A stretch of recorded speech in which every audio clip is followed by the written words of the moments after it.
आपके पितृ नकारात्मक होंगे, मलिन होंगे, बेकार होंगे, ये जकड़े पकड़े होंगे कहीं किसी तांत्रिक के द्वारा। क्या पितृ हमारी रक्षा भी करते हैं? पितरों का, प्रेतों का, आहुतों का निवारण करवाए।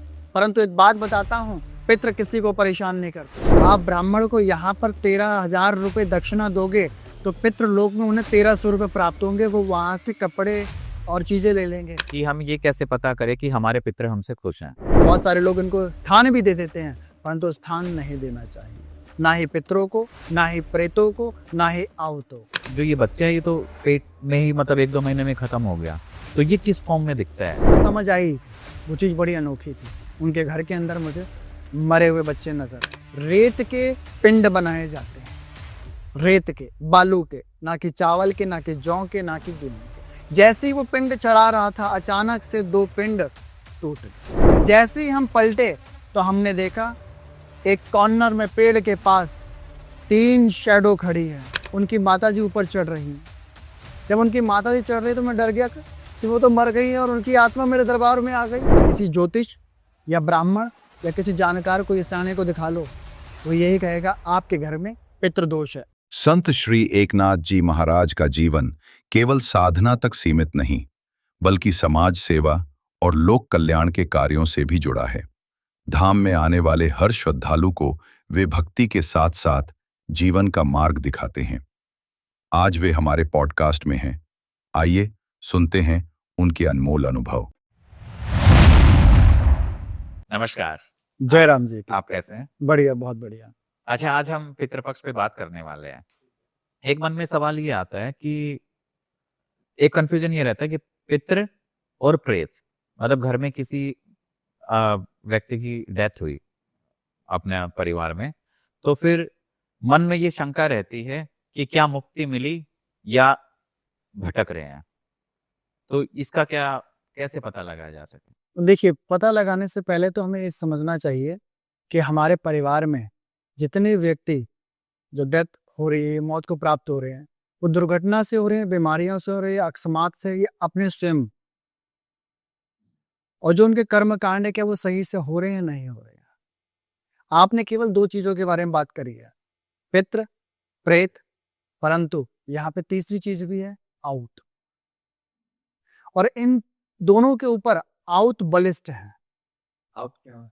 आहुत जो घर के अंदर छोटे बच्चे खत्म हो गए हैं, 18 साल से पहले जो बच्चे खत्म हो गए, जिनको गर्भपात करवा दिया जा रहा है। आज समाज के अंदर हर कोई पितृ शांति या पितृ दोष, पितृ ऋण को उतारना चाहता है, परंतु ये चीजें कहां से उत्पन्न हो रही है जानना नहीं चाहते हैं। मैं इसी चीज को आपको समझाता हूं। इस कलिकाल युग के अंदर सबसे ज्यादा लोगों के ऊपर आहुत पितृ का दोष है। इसी को ही कच्चा कलवा कहते हैं। मतलब जैसे कई बार ऐसा होता है कि प्रेगनेंसी के टाइम पे मेडिकल नेग्लिजेंस होती है, तो उसमें बहुत सारे बच्चे खत्म हो जाते हैं। कुछ ऐसे हो जाते हैं कि जैसे कोई बचपन में कोई बीमारी लग गई है, छोटा बच्चा होता है 1 साल 2 साल का, तो ये सारे बच्चे आउट बनते हैं? नहीं, आहुत वो बनते हैं जिनको स्वयं जानकर गर्भपात किया जा रहा है, जानकर मारा जा रहा है। आजकल की नवयुवक पीढ़ी कुछ शारीरिक संबंध बनाकर, जब जीव गर्भ में ठहर जाता है तो कुछ लोगों के द्वारा गर्भपात करवा दिया जा रहा है। 2 महीने का, 3 महीने का, 15 दिन का, 10 दिन का। आजकल समाज में दवाइयां हैं, परंतु जो जीव 70 साल के लिए इस धरती पे आया है, उसको आपने क्षणिक मात्र के लिए मार दिया, परंतु वो 70 साल के लिए आपके घर में प्रेजेंट है। उसके बाद आपके घर में जो संतान पैदा हो गई है और जो लंबी आयु तक जी रही है, वो खा रही है, पहन रही है, स्कूल जा रही है, आदि सामाजिक सारे कार्य कर रही है, वही जिसको आपने जीव हत्या करी है, वो सूक्ष्म रूप में आपके घर में रह रहा है, वही आपकी आस औलाद के हर जीवन में अड़चन डालेगा। क्योंकि वो सुख सुविधा जो उस सेकंड बच्चे को मिली हुई है, वो पहले बच्चे को मिलनी थी। अच्छा, इसमें 2 केस हैं। पहला केस ये कि कई बार क्या होता है कि शादी से पहले कुछ ऐसे रिलेशंस हो जाते हैं जिसमें अननेसेसरी प्रेगनेंसीज हो जाती हैं, अनवांटेड, फिर उनका अबॉर्शन किया जाता है। बहुत सारे लोग करते हैं, मतलब विद इन जो लीगल भी है 1 या 2 महीने के अंदर। तो ऐसे में वो जो संतान है वो किसको इफेक्ट करेगी, लड़की को या लड़के को? क्योंकि वो कई बार ऐसा केसेस भी कि उन दोनों की आपस में शादी भी नहीं होती है, दोनों अलग अलग चले जाते हैं। एक टाइम पे रिश्ता था लेकिन उस टाइम नहीं है, तो फिर किसको ज्यादा इफेक्ट करेगी, लड़की को या लड़के को? देखिए, नासमझी में करा हुआ कार्य आने वाले समय में कर्म बोझ बनकर दोनों पे लागू रहेगा। आजकल की हमारे घर में वो बहन बेटियां जो ऐसे हालातों से गुजर कर आई हैं, उनके गर्भ नहीं ठहर रहे हैं। आईवीएफ का यूज किया जा रहा है और पुरुषों में काम धंधों में कमी हो गई है, अरक्कत बरक्कत रुक चुकी है और शरीर में असहनीय रोग बस बसाए जा रहे हैं इन्हीं पाप कर्मों के द्वारा जो पहले कर चुके हो।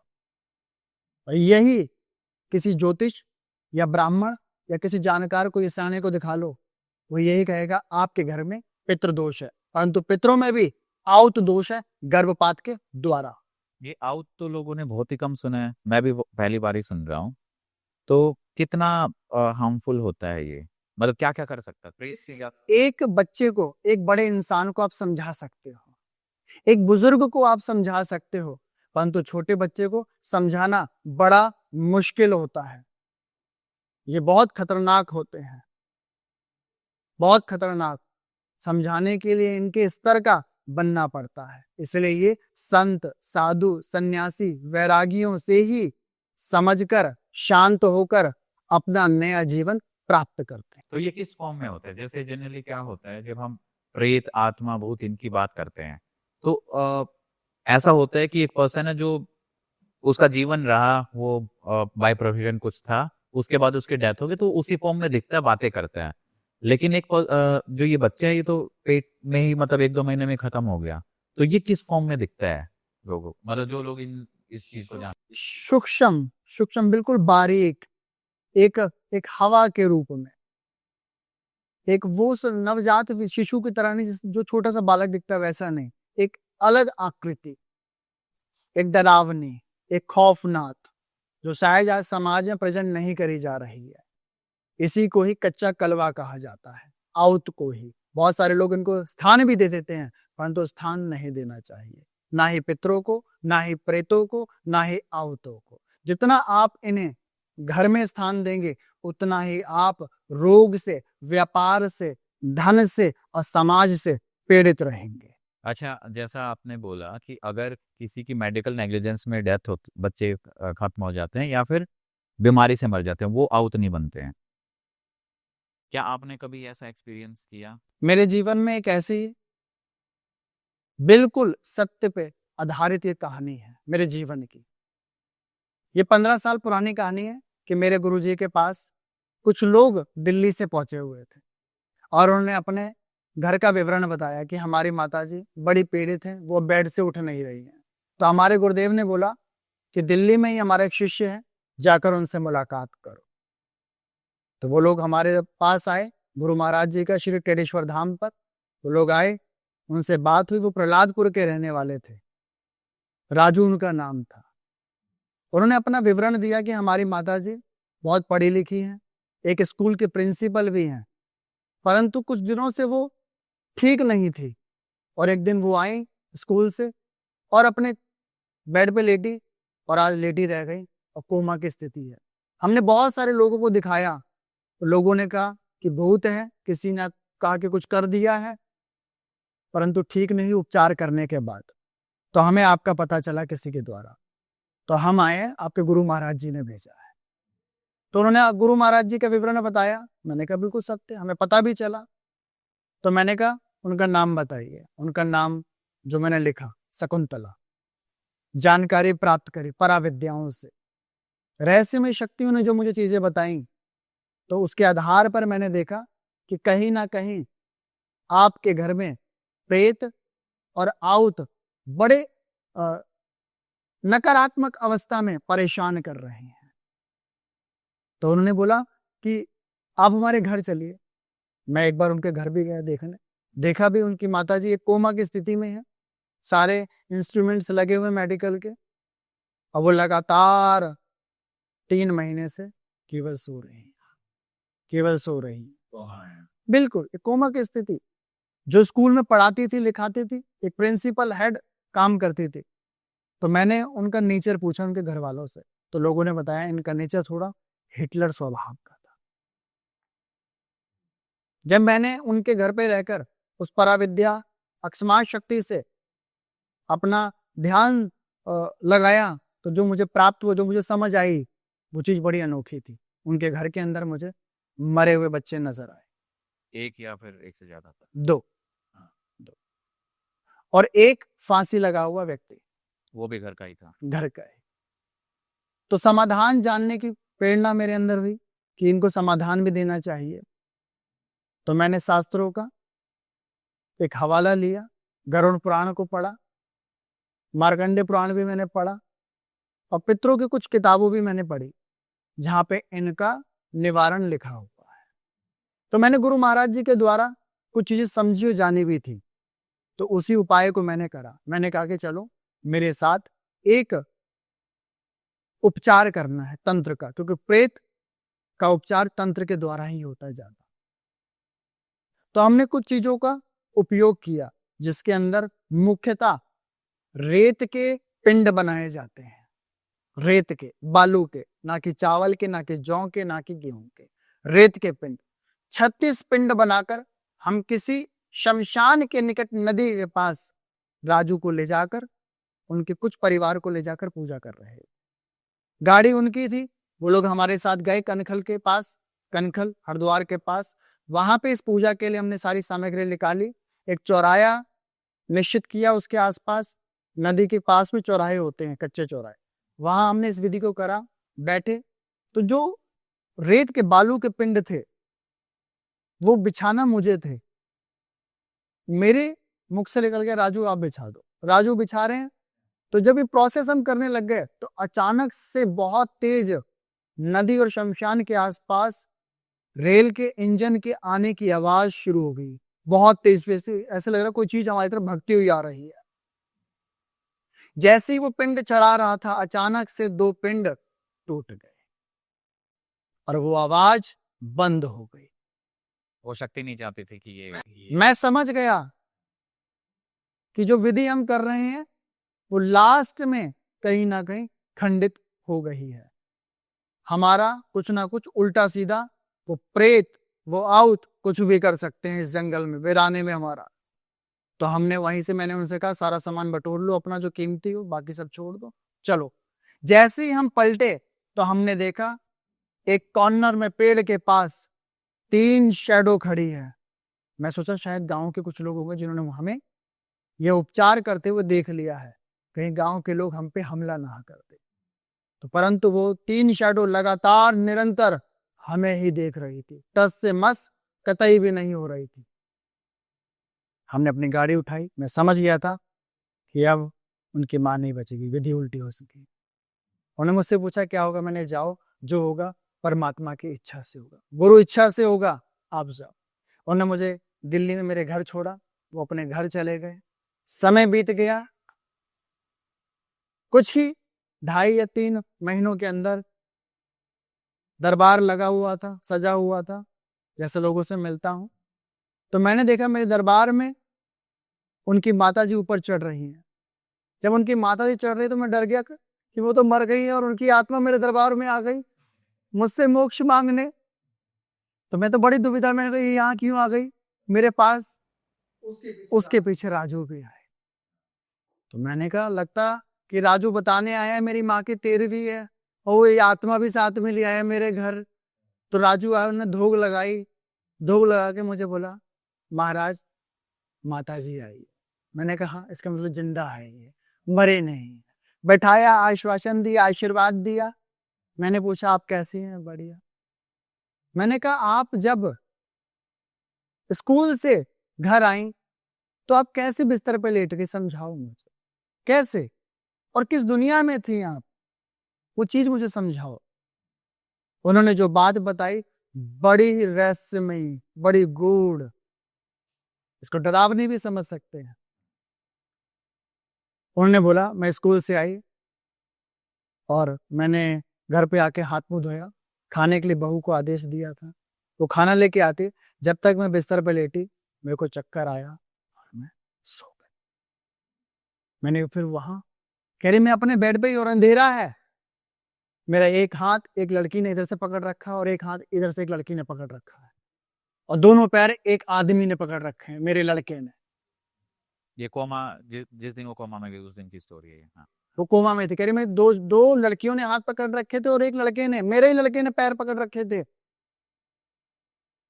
मैंने कहा ये तीन कनखल में भी परछाई तीन। मैं हैरान, मैंने कहा ये क्या है? मैंने कहा ठीक है गुरु महाराज जी के पास चलते हैं। कुछ दिनों में प्लान बना, गाड़ी उठाई और चल दिए गुरु महाराज जी के पास। वहां पहुंचे, समय लगा, गुरु महाराज से बात हुई। मैंने गुरु महाराज जी को बताया मैंने जो विधि आपसे सीखी थी महाराज वो विधि करी, परंतु कहीं खंडित हो गई थी। तो वो जो चीज वो आई थी वो क्या थी? तो गुरु महाराज कहते हैं जहां गुरु खड़ा होता है कोई विधि खंडित नहीं होती है। तो उन्हें पितरों को तृप्त कर दिया था। वो पित्र और प्रेत आउत सब तेरे पीछे आ गए थे, बस तुझे मारने आए थे, तेरे पीछे मैं खड़ा था, इसलिए वो तेरा कुछ भी बाल भी बाका नहीं कर पाए। तो फिर मैंने कहा ये माताओं को क्यों पकड़ा उन्होंने? तो कहा फिर गुरुदेव ने बताया कि माता जो मैं बताऊं क्या वो सच है झूठ बताना। माँ हिटलर थी, राजस्थान की रहने वाली थी, तो उन लड़कों की खुशी के लिए जो लड़कियां जिंदा होती थी उनको दूध के कुएं में डुबोया। 2 लड़कियों का, एक लड़का, उनके 5 लड़के थे। उसके बाद एक लड़का धन के आवेश में आकर फांसी लगा ली थी। जो राजू था वो सबसे छोटा घर का लड़का था, और उसको इन चीजों के बारे में केवल पता था, शकल सूरत नहीं पता थी। तो माता जी से मैंने पूछा जो लड़के ने पैर पकड़ रखा था आप कहते वो बेटा वही बेटा था इसने फांसी लगाई थी? कहती हाँ। तृप्ति कहां से मिली? जब तक मैं उनका पिंडदान नहीं करता। वो भी मैंने विधि करी थी पिंडदान की, सांझ को कनखल में एक तीर्थ में।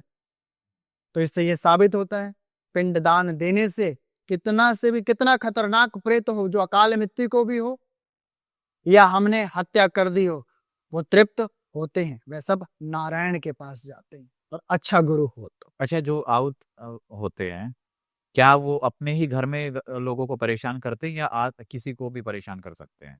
अपने ही घर में परेशान करते हैं, अपने खून के रिश्तेदारों को। ये ऐसे कुछ नियम होते हैं या फिर कुछ आउट की कुछ बाउंड्रीज भी होती हैं क्या कि बच्चों को केवल एक सीमा पता तो उससे आगे वो नहीं निकलते।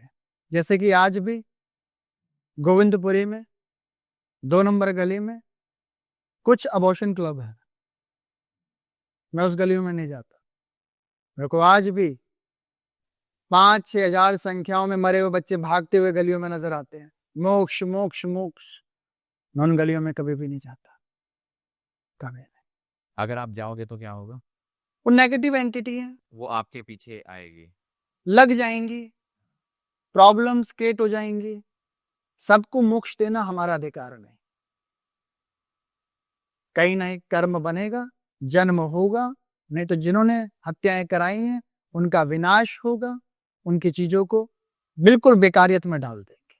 अच्छा, जैसे मान लो किसी का 70 साल पहले अबॉर्शन हुआ होगा, वो अभी जैसे आप सूक्ष्म शरीर उसका देखेंगे तो वो क्या बड़े आदमी की तरह दिखेंगे या अभी भी 70 साल बाद वो बच्चे की तरह दिखेंगे? बच्चे के रूप में, और बच्चे के रूप में ही उनकी मुक्ति होगी। बिल्कुल बिल्कुल। ये एक बड़ा अच्छा सवाल है आपका कि बच्चे के रूप में ही मुक्ति नहीं होती उनको नया जीवन दिलवाना पड़ता है। जैसे हमारे पास कुछ लोग आते हैं जो शरणागति करते हैं कि महाराज मैंने अपने वक्त पे इतने बच्चों की भ्रूण हत्या करवाई है, इसकी समय याचना करें। और ये समय याचना केवल संत महात्मा और अच्छे गुरुओं के सामने ही हो सकती है, अब वही माफी दिलवा सकते हैं। तो उनकी माफियों के लिए मैं कहता हूं कुछ बच्चों के कपड़े ले आओ, दूध बर्फी आदि चीजें ले आओ, कुछ उपयुक्त विधियां हैं ले आओ। वो उनके द्वारा किसी ऐसे अनाथ बच्चे को दान दिया जाता है जिससे जो घर में आउत है उसकी तृप्ति हो। और उसी मंडल को उठा के हम लोग, आउत मंडल होता है डिवाइन, एक गैलेक्सी इनकी, उसमें बैठाकर जिनको संतान चाहिए होती है यहीं से ही संतान दिलवा देते हैं। नया जन्म, नया जन्म होगा, नए कर्म बनेंगे और आगे बढ़ेंगे। अच्छा, किसी को ये पता करना पड़ेगा अभी कि उसके घर में आउट की वजह से समस्या है, तो कैसे पता करें? हाँ, बहुत सारे लोग कुंडली देख के बताते हैं पितृदोष है। मैं आज समाज को एक बात बताना चाहूंगा कि आपके शरीर में बुखार है तो आप थर्मामीटर से ही जांच पाएंगे ना कितने डिग्री का बुखार है, और उतनी दवाई और गोलियां लेंगे आप। आपके पेट में दर्द है तो क्या आप थर्मामीटर से जांच पाएंगे? नहीं। आपके छाती में दर्द है, क्या आप थर्मामीटर से जांच पाएंगे? उसके लिए एक्सरे करना पड़ेगा, पेट के लिए अल्ट्रासाउंड करना पड़ेगा। ऐसे ही आपके घर परिवार में पितरों का दोष है आपके ऊपर, तो आप गेहूं के माध्यम से जांच सकते हैं। ये एक विधि है जो टेढ़ेश्वर धाम में उपलब्ध है संत महात्माओं के द्वारा, रहस्यमय विद्या।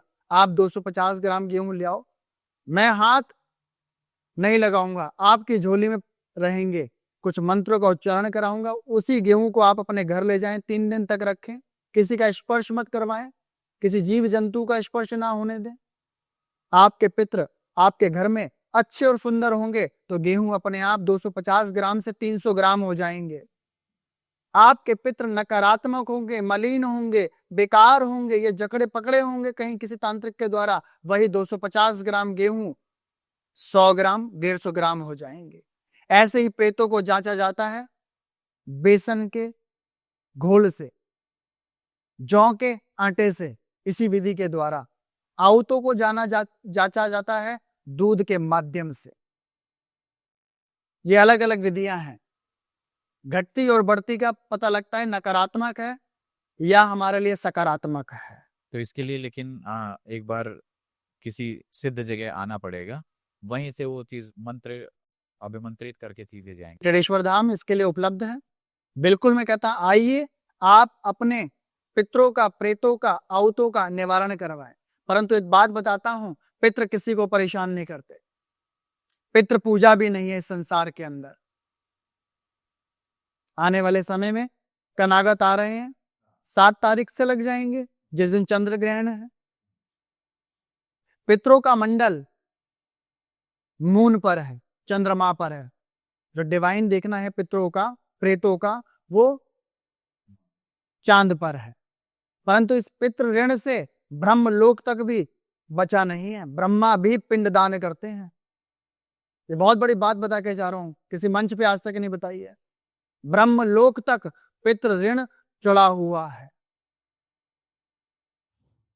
क्योंकि आपने सुना होगा, आज इस युग में ये ब्रह्मा थे, उस युग में ये ब्रह्मा थे। ये शास्त्र वेद पुराणों में कहीं ना कहीं इसका उल्लेख मिलता है। जैसे एक हमारे एसएचओ की पोस्ट है, भिन्न प्रकार के आ रहे हैं, एक टीचर की पोस्ट है, ऐसी पोस्ट है।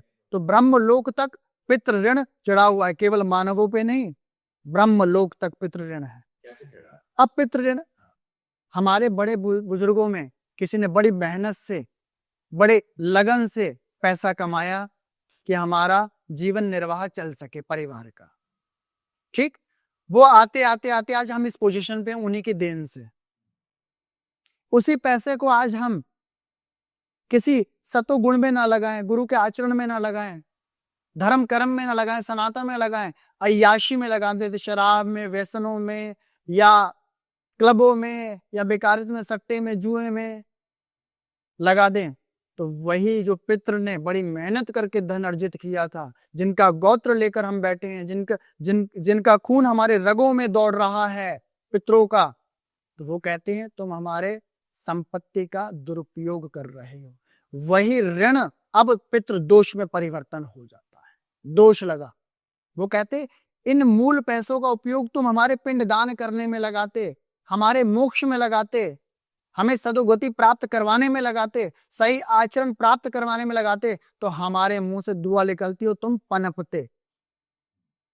आज तुम नहीं पनप पा रहे हो, वो इन्हीं कारणों से, क्योंकि तुम हमारे मूल का सदुपयोग ना करके दुरुपयोग कर रहे हो, लालच के लिए, सुख सुविधा के लिए, फरेब के लिए, फेमस होने के लिए। तो जाओ तुम बेकारियत में जाओ, तुम्हारी अरक्कत बरक्कत रोक दी जाएगी। तुम्हारे ऊपर फिर इन्हीं तथ्यों के द्वारा एक पितृदोष लागू हो जाता है, ऋण से दोष बनता है। अच्छा, अब इसमें एक चीज है कि जैसे मान लो कि किसी के दादा परदादा ने बहुत मेहनत करके काफी जमीन या फिर काफी पैसा बनाया और उसके पोते परपोते हैं वो अय्याशी कर रहे हैं। लेकिन ऐसा भी तो हो सकता है कि जो दादा परदादा उनका तो अगला जन्म हो चुका होगा, उनको तो एक योनि मिल चुकी होगी, तो फिर वो अभी भी क्या ये पितृ इस तरीके से इफेक्ट करते हैं? देखिए, जब इंसान अपना शरीर छोड़ता है, शरीर छोड़ने के बाद ही तुरंत ही वहीं पे ही उस जीव को बांध दिया जाता है शमशान के लिए।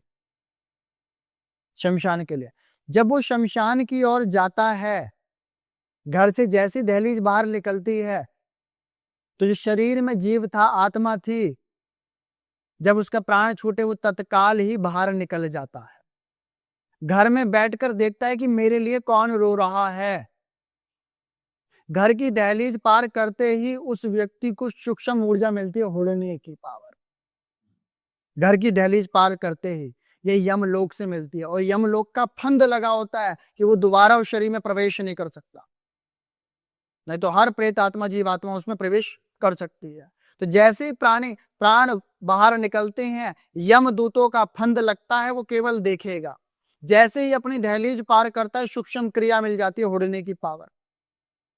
जब तक लाश शमशान में पहुंचती है, वो प्रेत आत्मा वहां पहुंचकर देखती है। जैसे घट टूटता है, उसका मोह टूट जाता है अपने परिवार से। जब चिता पे लाश जाती है, तो वहीं पर वो व्यक्ति बैठकर बहुत रो रहा होता है। जो जीव आत्मा होती है बहुत रो रही होती है, क्योंकि वो प्रेत बन चुका है कि मेरे को मेरे ही जला रहे हैं। उस जलन की तपिश उसको पूरी महसूस हो रही है, रो रहा होता, तड़प रहा होता है। अब घर में क्या करना चाहिए? घर वालों को जिसका व्यक्ति खत्म हुआ है, उसके नाम के 10 पिंड देने चाहिए 10 दिन। आप 10 पिंड नहीं दोगे तो उस व्यक्ति की प्रेत आकृति पूरी नहीं बनेगी। पिंड कहाँ देने चाहिए? घर में जहां वो खत्म हुआ है वहीं पिंड देने चाहिए। उसके नाम के 10 पिंड दिए जाते हैं। 10 पिंड से अंगूठे के बराबर उसकी आकृति प्रेत नुमा बनती है। ये शास्त्र में और गरुड़ पुराण में लिखा हुआ है। अच्छा, मतलब थोड़ा सा डिटेल में समझते हैं। कोई आदमी है, सीने में दर्द हुआ, उसके हार्ट में हार्ट पेन हुआ, हॉस्पिटल गया, हॉस्पिटल ने बोला हार्ट अटैक हुआ है और उसकी डेथ हो गई। अब उसके बाद उसको घर पे लेके आए और जो भी क्रियाएं वगैरह, उसके बाद उसको गांव में किसी शमशान घाट में उसका अंतिम संस्कार हुआ। ठीक है। अब इस केस में जो पिंड है वो घर पे देने चाहिए, किसी पर्सन को देने चाहिए, किसी जैसे जो पंडित जी वगैरह उनको देने चाहिए, या फिर अलग से निकाल के रख देने चाहिए? जिस व्यक्ति ने दाग लगाया वो पिंडदान घर में भी दे सकता है, तीरथ में भी कर सकता है। 10 पिंड वैसे तो मूल बताया गया है, वो व्यक्ति वहीं अपने घर में जहां मरा हुआ है, जहां उसको लाश रखी गई थी घर में। इसलिए कहीं भी हॉस्पिटल में कोई खत्म होता है 2 मिनट 4 मिनट के घर लाश लाई जाती है। बिल्कुल लाई जाती है। बिल्कुल, या गेट पे रख के दिखाई जाती है। नहीं, घर पे तो मैक्सिमम लोगों की घर पे होती है। मैं देखता हूँ आजकल बहुत सारे लोग केवल एम्बुलेंस में आते दिखा देते ले जाते हैं। तो वो जीव आत्मा अपने घर में ही रहती है, कहीं भी हो तो घर में ही पिंडदान 10 देने चाहिए, जिससे उसको तृप्ति मिलती है, क्योंकि वो आग से जला है। और पिंड में तर्पण विधि भी होती है, जौ और तिल की पानी चढ़ाया जाता है, कच्चा दूध चढ़ाया जाता है, उससे उसको तृप्ति मिलती है। 10 दिन देने के बाद जो व्यक्ति 10 दिन दे देगा पिंड अपने पितरों के, जो व्यक्ति मर गया जिसके लिए, प्रेत के लिए, उसको फिर यमराज अपने लोक ले जाते हैं। अपने लोक ले जाकर उसका विवरण करते हैं कि अभी प्रेत योनि में जाएगा पूर्णतः, या पितृ बनेगा, या पाप और पुण्य के लेखे में डाल दिया जाएगा। जिस व्यक्ति के अच्छे पिंडदान हो गए हैं, 13वीं शुद्ध अच्छा हो गया है, जिसके कुल खानदान ने या बच्चों ने अच्छा कर दिया है, उस व्यक्ति को यमराज पितृलोक में भेजते हैं। पितृलोक। जिसके पिंड सही नहीं हुए, जिनके घरों में रूढ़िवादी परंपरा है, हम नहीं मानते, कोई नहीं हमारे पिताजी का हो गया, हम भंडारा करवा देंगे, हम अमावस पूज लेंगे, उस बीच में किसी ने अपने घर में प्याज लहसुन खा लिया या आदि व्यभिचार कार्य कर लिया, तो ये त्रुटि हो गई है। जो व्यक्ति पितृ बनने वाला था वो कहीं ना कहीं आपकी वजह से प्रेत बन गया है। एक एक इंसान ही मोक्ष दिलवा सकता है, स्वयं मरा हुआ जीव मोक्ष को प्राप्त नहीं कर सकता। तो अगर किसी के पितृ प्रेत योनि में है तो उसके अंदर सबसे बड़ी प्रॉब्लम तो जो उनके घर वालों की उन्हीं की वजह से हुआ है। बिल्कुल, इनके लक्षण मिलते हैं। मैं आपको लक्षणों का वर्णन देके जाता हूँ। जिनके घर में प्रेत दोष होते हैं, जिसको पितृ दोष भी लोग कह देते हैं, पितृ कभी किसी को परेशान नहीं, सबसे पहले हम ये बात करते हैं कि जो आत्माएं थे, जो पूर्वज थे, वो पितृलोक में गए, वो लोग कैसे हमारे लिए लाभकारी होते हैं, और जो प्रेत में गए वो कैसे नुकसान करते हैं। जो पितृ मंडल में है, जो केवल श्राद्धों में ही आते हैं, 15 दिन के लिए आते हैं, सबकी अपनी तिथि है। कोई पूर्णिमा को खत्म हुआ है तो उसका पूर्णिमा बना है, परंतु एक है ना अंधविश्वास फैला हुआ है, लोगों को पता नहीं तिथि क्या होती है। मैं इस चैनल के माध्यम से आपको चीज बताना चाहूंगा, जिस दिन व्यक्ति अपना शरीर छोड़ता है उस दिन उसका श्राद्ध नहीं करना चाहिए। जिस दिन उस व्यक्ति को जलाया गया है, दाग लगाया है, उसी दिन ही उस व्यक्ति की तिथि का श्राद्ध माना जाता है। एक भ्रांति फैल रखी थी कि जिस दिन प्राण छूटते हैं उसी दिन श्राद्ध करना, नहीं, जिस दिन उसे दाग लगाया है उस दिन से गिनतियां शुरू हुई हैं प्रेतों की, ना कि जिस दिन से निकला है वो शरीर से। अगर इसको सिंप्लीफाई करें, देखो मैक्सिमम केसेस में तो उसी दिन हो जाता है, लेकिन कुछ केसेस ऐसे होते हैं कि नाना नानी कोई यात्री आ रहा है, दूर से आ रहा है, अगले दिन हो रहा है। कोई आता है दूर से आ रहा है तो अगले दिन सुबह सुबह हो जाता है, रात को घर पे रख लेते हैं। तो उस केस में जिस दिन अंतिम संस्कार किया जाता है, दाह संस्कार होता है, हाँ बिल्कुल, उसी दिन की तिथि मानी जाए, उसी दिन तिथि मानी जाए, उसी दिन श्राद्ध करें तो आपके पितृ तृप्त होंगे। ठीक है, 15 दिन में पितृ आते हैं हमारे घर परिवार में, और सबसे पहले पितृ हमारे रसोई में आते हैं।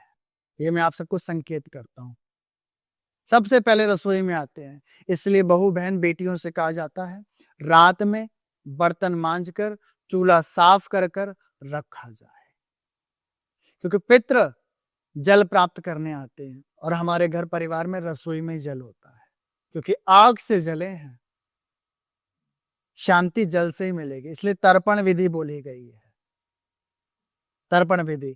तो जैसे हमारे पितृ हमारे घर में आते हैं तो हमें और हमारे व्यक्तियों में कहीं ना कहीं स्वप्न में दर्शन देना शुरू हो जाते हैं, एक हफ्ते पहले सांप के रूप में, या उसी व्यक्ति के रूप में, या सफेद कपड़े पहने कुछ लोगों के रूप में। कुछ लोगों के घरों में सुगंध आना शुरू हो जाती है, इत्रों की, गुलाब की, अन्य भिन्न प्रकार की, जो उनके बड़े बूढ़े उपयोग करते थे। कुछ घरों के अंदर खुशबू गोबर के उपले की आने की शुरू हो जाती है। ये निशानियां हैं कि आपके पितृलोक से आपके घर आ रहे हैं, आप तैयारी करना शुरू कर दी। और ये शुभ होते हैं, ये शुभ संकेत हैं। और आप अपने पितरों का आदर मान सम्मान नहीं करते सही तरीके श्राद्ध विधि के द्वारा, तो आप पे प्रचंड पितृ दोष लगता है, जो फिर कभी नहीं मिटेगा।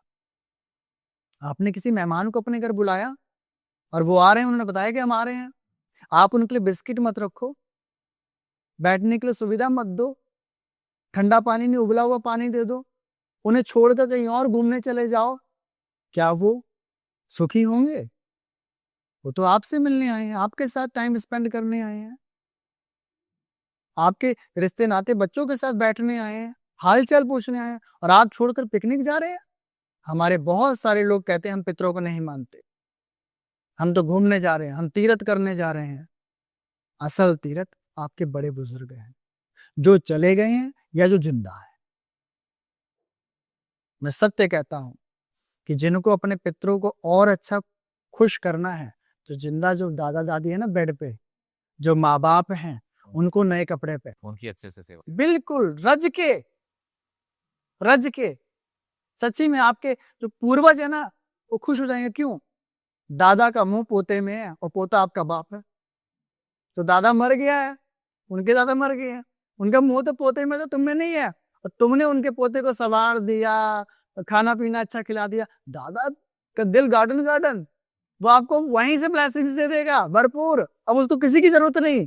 अच्छा, कई बार ऐसा होता है जैसे अभी हम डिस्कस कर रहे थे कि विधि विधान सही तरीके से हुआ बिल्कुल और जो हमारे पूर्वजों पितृलोक चले गए, पर उसके बाद करना ही छोड़ दिया, तो उसके बाद भी वो पितृदोष लगेगा? बिल्कुल, जैसे मैं बता रहा हूँ आपको, जैसे ही हम अपना घर में 10 दिन के पिंड हो जाते हैं, 1 साल के बाद फिर हमें गया जी में जाकर उनके नाम का पिंडदान देना चाहिए। पिंडदान, जैसे सीता मैया ने दशरथ महाराज जी के मृत्यु के बारे में सुना, तो उन्होंने गया जी में जाकर पिंडदान देने का संकल्प उठाया। जब वहां पहुंचे तो सांझ हो रही थी।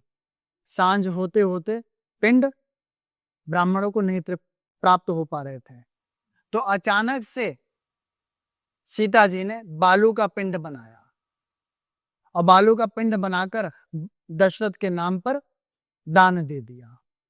यहीं से एक सीख मिलती है, पिंड केवल पुरुष नहीं देते घर के, महिलाएं भी दे सकती। आजकल के कथावाचक या अन्य लोग कहते हैं पिंड केवल पुरुष देते हैं या घर के लड़के ही देते हैं, तो सीता जी ने दिया है, तो इससे पता चलता है हमारे घर की बहू बहन बेटी भी पिंडदान दे सकती है। जब पिंडदान दिया तो राम जी जो सामान लेने गए थे, पिंड का देरी हो गई थी तो बाद में आए, तो राम जी ने कहा पिंड दे देते हैं, तो सीता जी मैया ने कहा कि हमने पिंड दे दिया है। तो कहते कैसे? तो कहते ये फाल्गुन नदी में दिया है, इनसे पूछ लो। तो फाल्गुन नदी मुकर गई, तो सीता जी ने वहीं श्राप दे दिया कि जाओ, तुम यहां नहीं रहोगी, तुम धरती के अंदर रहोगे। फिर वहां गाय थी, गाय से बोला कि देखो मैंने पिंड दान दिया ना, तो गाय भी मुकर गई। तो सीता जी ने श्राप दिया, कलयुग में कूड़ा खाओगी। आज हो भी रहा है। फिर वहां पर ब्राह्मण थे, ब्राह्मण को कहा कि मैंने पिंडदान दिए ना, तो ब्राह्मण कहते एक दिया दूसरा भी ले लेंगे, नहीं दिया उन्हें तो और चाहिए। तो कहते जाओ, तुम्हारी विद्या कलयुग में भ्रष्ट हो जाएगी, तुम पाखंडी खिलाओगे, ढोंगी खिलाओगे। वहां बट वृक्ष था, बट वृक्ष ने सत्य बोला, तो सीता ने आशीर्वाद दिया। अब तीनों अतृप्त हो गए, परेशान हो गए कि हमें श्राप मिला, मैया की शरणागति कर कर आशीर्वाद भी प्राप्त करा। तो मैया ने फाल्गुन नदी को बोला कि जो तुम्हारे यहाँ पे खोदेगा तो तुम 2.5 फुट के गड्ढों में गंगा आ जाएगी, जो इसमें पिंड डालेगा तृप्ति होगी। गैया को बोला जाओ ठीक है, कूड़ा खाओगी, परंतु पूंछ से जो तुम्हारा दान करेगा, पूंछ से झाड़ा लगेगा, पूंछ से सारी पूजाएं होंगी, तुम भी पार हो जाओगे। ब्राह्मणों को कहा सच की नीति पे चलोगे, गुरु आज्ञा में चलोगे, तो तुम भी पार हो जाओगे। इसलिए कहा गया है कि गया जी में जाकर आप अपने पितरों का, कितने भी पितर आपके परेशान कर रहे हो, प्रेत आपके घर में परेशान कर रहे हो, आउत आपके घर में परेशान कर रहे हो, अच्छे जानकार गुरु के माध्यम से, किसी ऐसे ब्राह्मण के माध्यम से नहीं जो गुटखा खा रहा हो, जो अय्याशबाजी हो, जो खुद रंग बिरंगा बना हो, जो आपको ना समझा पाए और काल्पनिक कहानियों में घुमाकर आपसे पैसा लूट ले और आपके पितरों को भी तृप्त ना करे। संत महात्माओं की शरणागति कर कर, वेद पुराण का हवाला लेकर, जानकारी लेकर आप गया जी में जाएं। गया जी क्यों? क्योंकि 35 तीर्थों में जो पितरों को तृप्त कर सकते हैं तीर्थ, इन सब का राजा बोला गया गया महाराज जी को। तो गया जी में जाकर आप फाल्गुन नदी पर पिंडदान करें बालू का, प्रेतशिला पर आप पिंडदान करें जौ का, और बट वृक्ष के नीचे जाकर पिंडदान करें जहां पे सीता जी ने दान करे थे, तर्पण विधि। और आप प्रेत कूप पर भी जाकर दान कर सकते हैं, और वहीं पर नारायण पद भी बने हुए हैं। नारायण जी के पद है एक मंदिर के अंदर, जहां पे आप कच्चा दूध और गंगा जल मिश्रण कर कर चढ़ाते हैं और आपके पितृ तृप्त हो चुके हैं, तो वह चरण नारायण जी के अपने आप ऊपर आ जाएंगे। एक शिला है, शिला में चरण, वो अपने आप आपको दिखना शुरू हो जाएंगे कि नारायण के चरणों में आपके पितृ जा चुके हैं, तृप्त हो गए। सबसे बड़ी मुश्किल पता है क्या होती है? कि वहां पे जाके सही पंडित जी को ढूंढना, क्योंकि वहां पे इतना बिजनेस अभी फैल चुका है कि हर कोई आ जाता है जिसको ये तरीका भी नहीं पता। तो उसका क्या सॉल्यूशन है? क्या खुद भी कुछ ऐसी चीजें कर सकते हैं जिससे, मैं इसलिए बोल रहा हूँ, जैसे मान लो कोई एक बार गया, ठीक है, और उनको पंडित जी अच्छे नहीं मिले वहां पे, उन्होंने तो करा दिया अपने मन से, लेकिन पितृ तृप्त नहीं हुए, समस्या तो बिल्कुल वहीं की वहीं खड़ी रही। तो ऐसे में अगली बार क्या श्योरिटी है कि सही पंडित जी मिलेंगे, क्योंकि अगली बार भी वो सिमिलर चक्कर में फंस जाएंगे। देखिए, मैंने आपको बताया ना, अच्छे गुरु की सलाह लें। अच्छे गुरु की सलाह लेंगे तो वो गुरु सबसे पहले आपको लक्षण बताएगा आपके घर में पितृदोष के, प्रेत दोष के, आउत दोष के। मैं आपको उन लक्षणों के बारे में बताता हूं। जिनके घर में ये लक्षण है, समझना आपके घर के अंदर प्रेत दोष मौजूद है आउत के साथ। क्या क्या लक्षण होते हैं? घर के अंदर सबसे पहले आपका बाथरूम ईशान कोण में होगा, पूरब उत्तर के कोने में, सबसे बड़ा दोष। दूसरा दोष आपके घर परिवार में, ये दोष है 3 प्रकार के, सामाजिक, शरीर और स्वप्न। स्वप्न से शुरू कर देता हूं। आपके सपने में सांप आना शुरू हो जाएंगे। आपके सपने में जो मर चुके हैं वो नग्न अवस्थाओं में नजर आना शुरू हो जाएंगे। आपके सपने में सफेद सफेद कपड़े पहने लंबे लंबे अजीबो गरीब प्रेत रुमा, वो आपके सपने में आने शुरू हो जाएंगे। आपके सपने में मरे हुए जो लोग आपके सामने जो मरे हैं वह खाना मांगते हुए नजर आ जाएंगे। आपके सपने में अतृप्त जल में डूबते हुए लोग चिल्लाते हुए नजर आ जाएंगे। तो समझना कहीं ना कहीं आपके घर में अकाल मृत्यु प्रेत परेशान कर रहे हैं। अब यही समाज की अवस्था में आ जाते हैं। समाज में आपका व्यवसाय ठप हो जाएगा।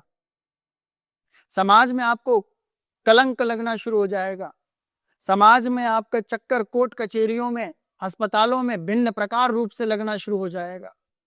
आपका मूल पैसा जो मकान बनने में लगना है वह कहीं ना कहीं आपके घर परिवार में बिजली के मीटर और पानी के मीटर पे जो चेक करने आते हैं वो दाग लगा जाएंगे, उसमें चला जाएगा। हाँ, मतलब कुछ ऐसी प्रॉब्लम आ जाएगी जिसमें धन हानि हो। बिल्कुल बिल्कुल।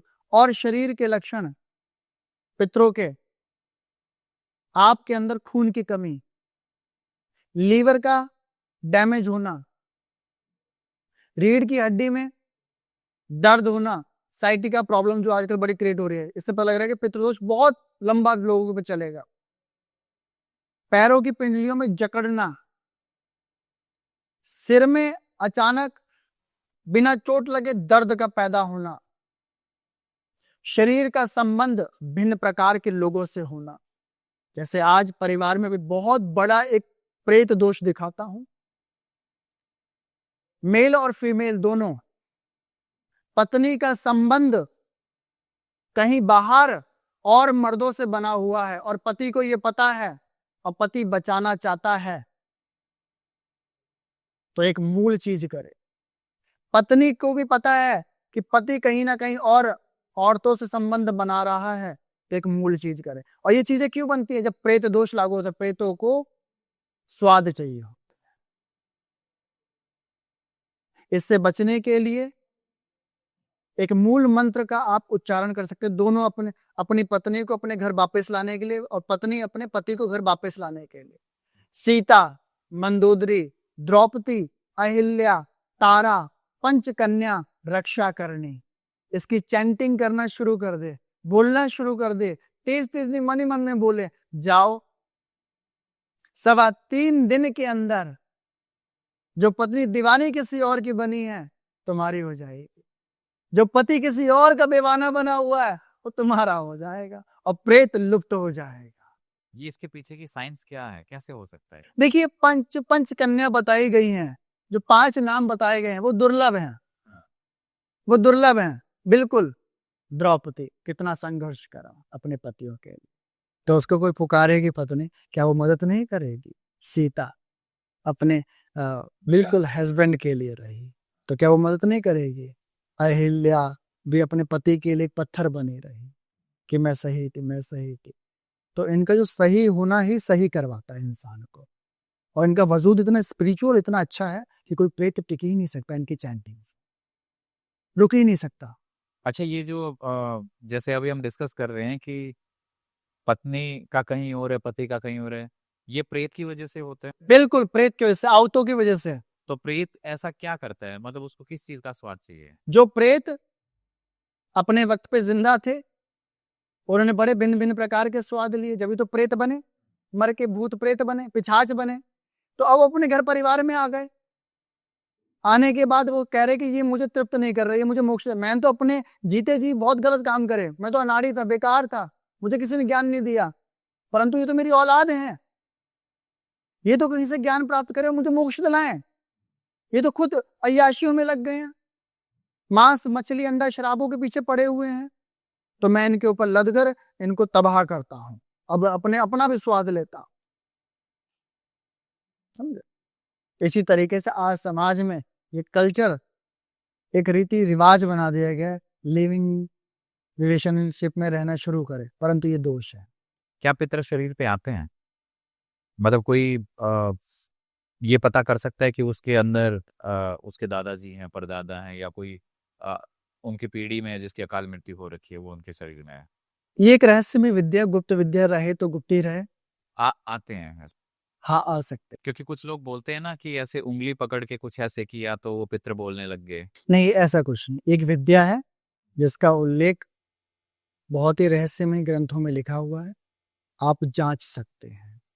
बहुत सारे लोग कहते हैं प्रेत दिखाओ, ऐसे नालायकों से हम कदापि बात नहीं करते, क्योंकि ये गूढ़ रहस्य विद्या है। ये चौराहे पे बैठकर डमरू बजाकर दिखाई नहीं जाती है, हमें लगता है जिसके लिए महत्वपूर्ण है तो उसको दिखाया भी जा सकता है। टेढ़ेश्वर धाम पर ये विद्या संत महात्मा और बड़े रहस्यमय अघोरियों से प्राप्त करी हुई है।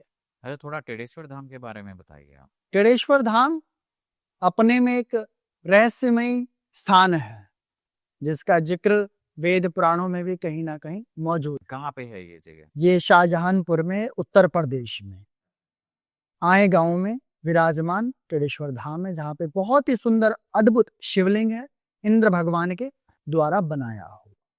वहां पे परलौकिक शक्तियां, अक्षमात शक्तियां आदि शिव गण मौजूद हैं, जिनकी देखरेख, जिनकी सेवा कर कर जो मुझे उपलब्ध हुआ, जो मैं समाज को सत्य बता पा रहा हूं, ये उन्हीं पराशक्तियों के द्वारा। बहुत ही प्राचीन मंदिर होगा वो। बहुत ही प्राचीन, पांडवों से भी पहले। इंद्र भगवान को श्राप मिला था, उनके माध्यम से शिवलिंग बना।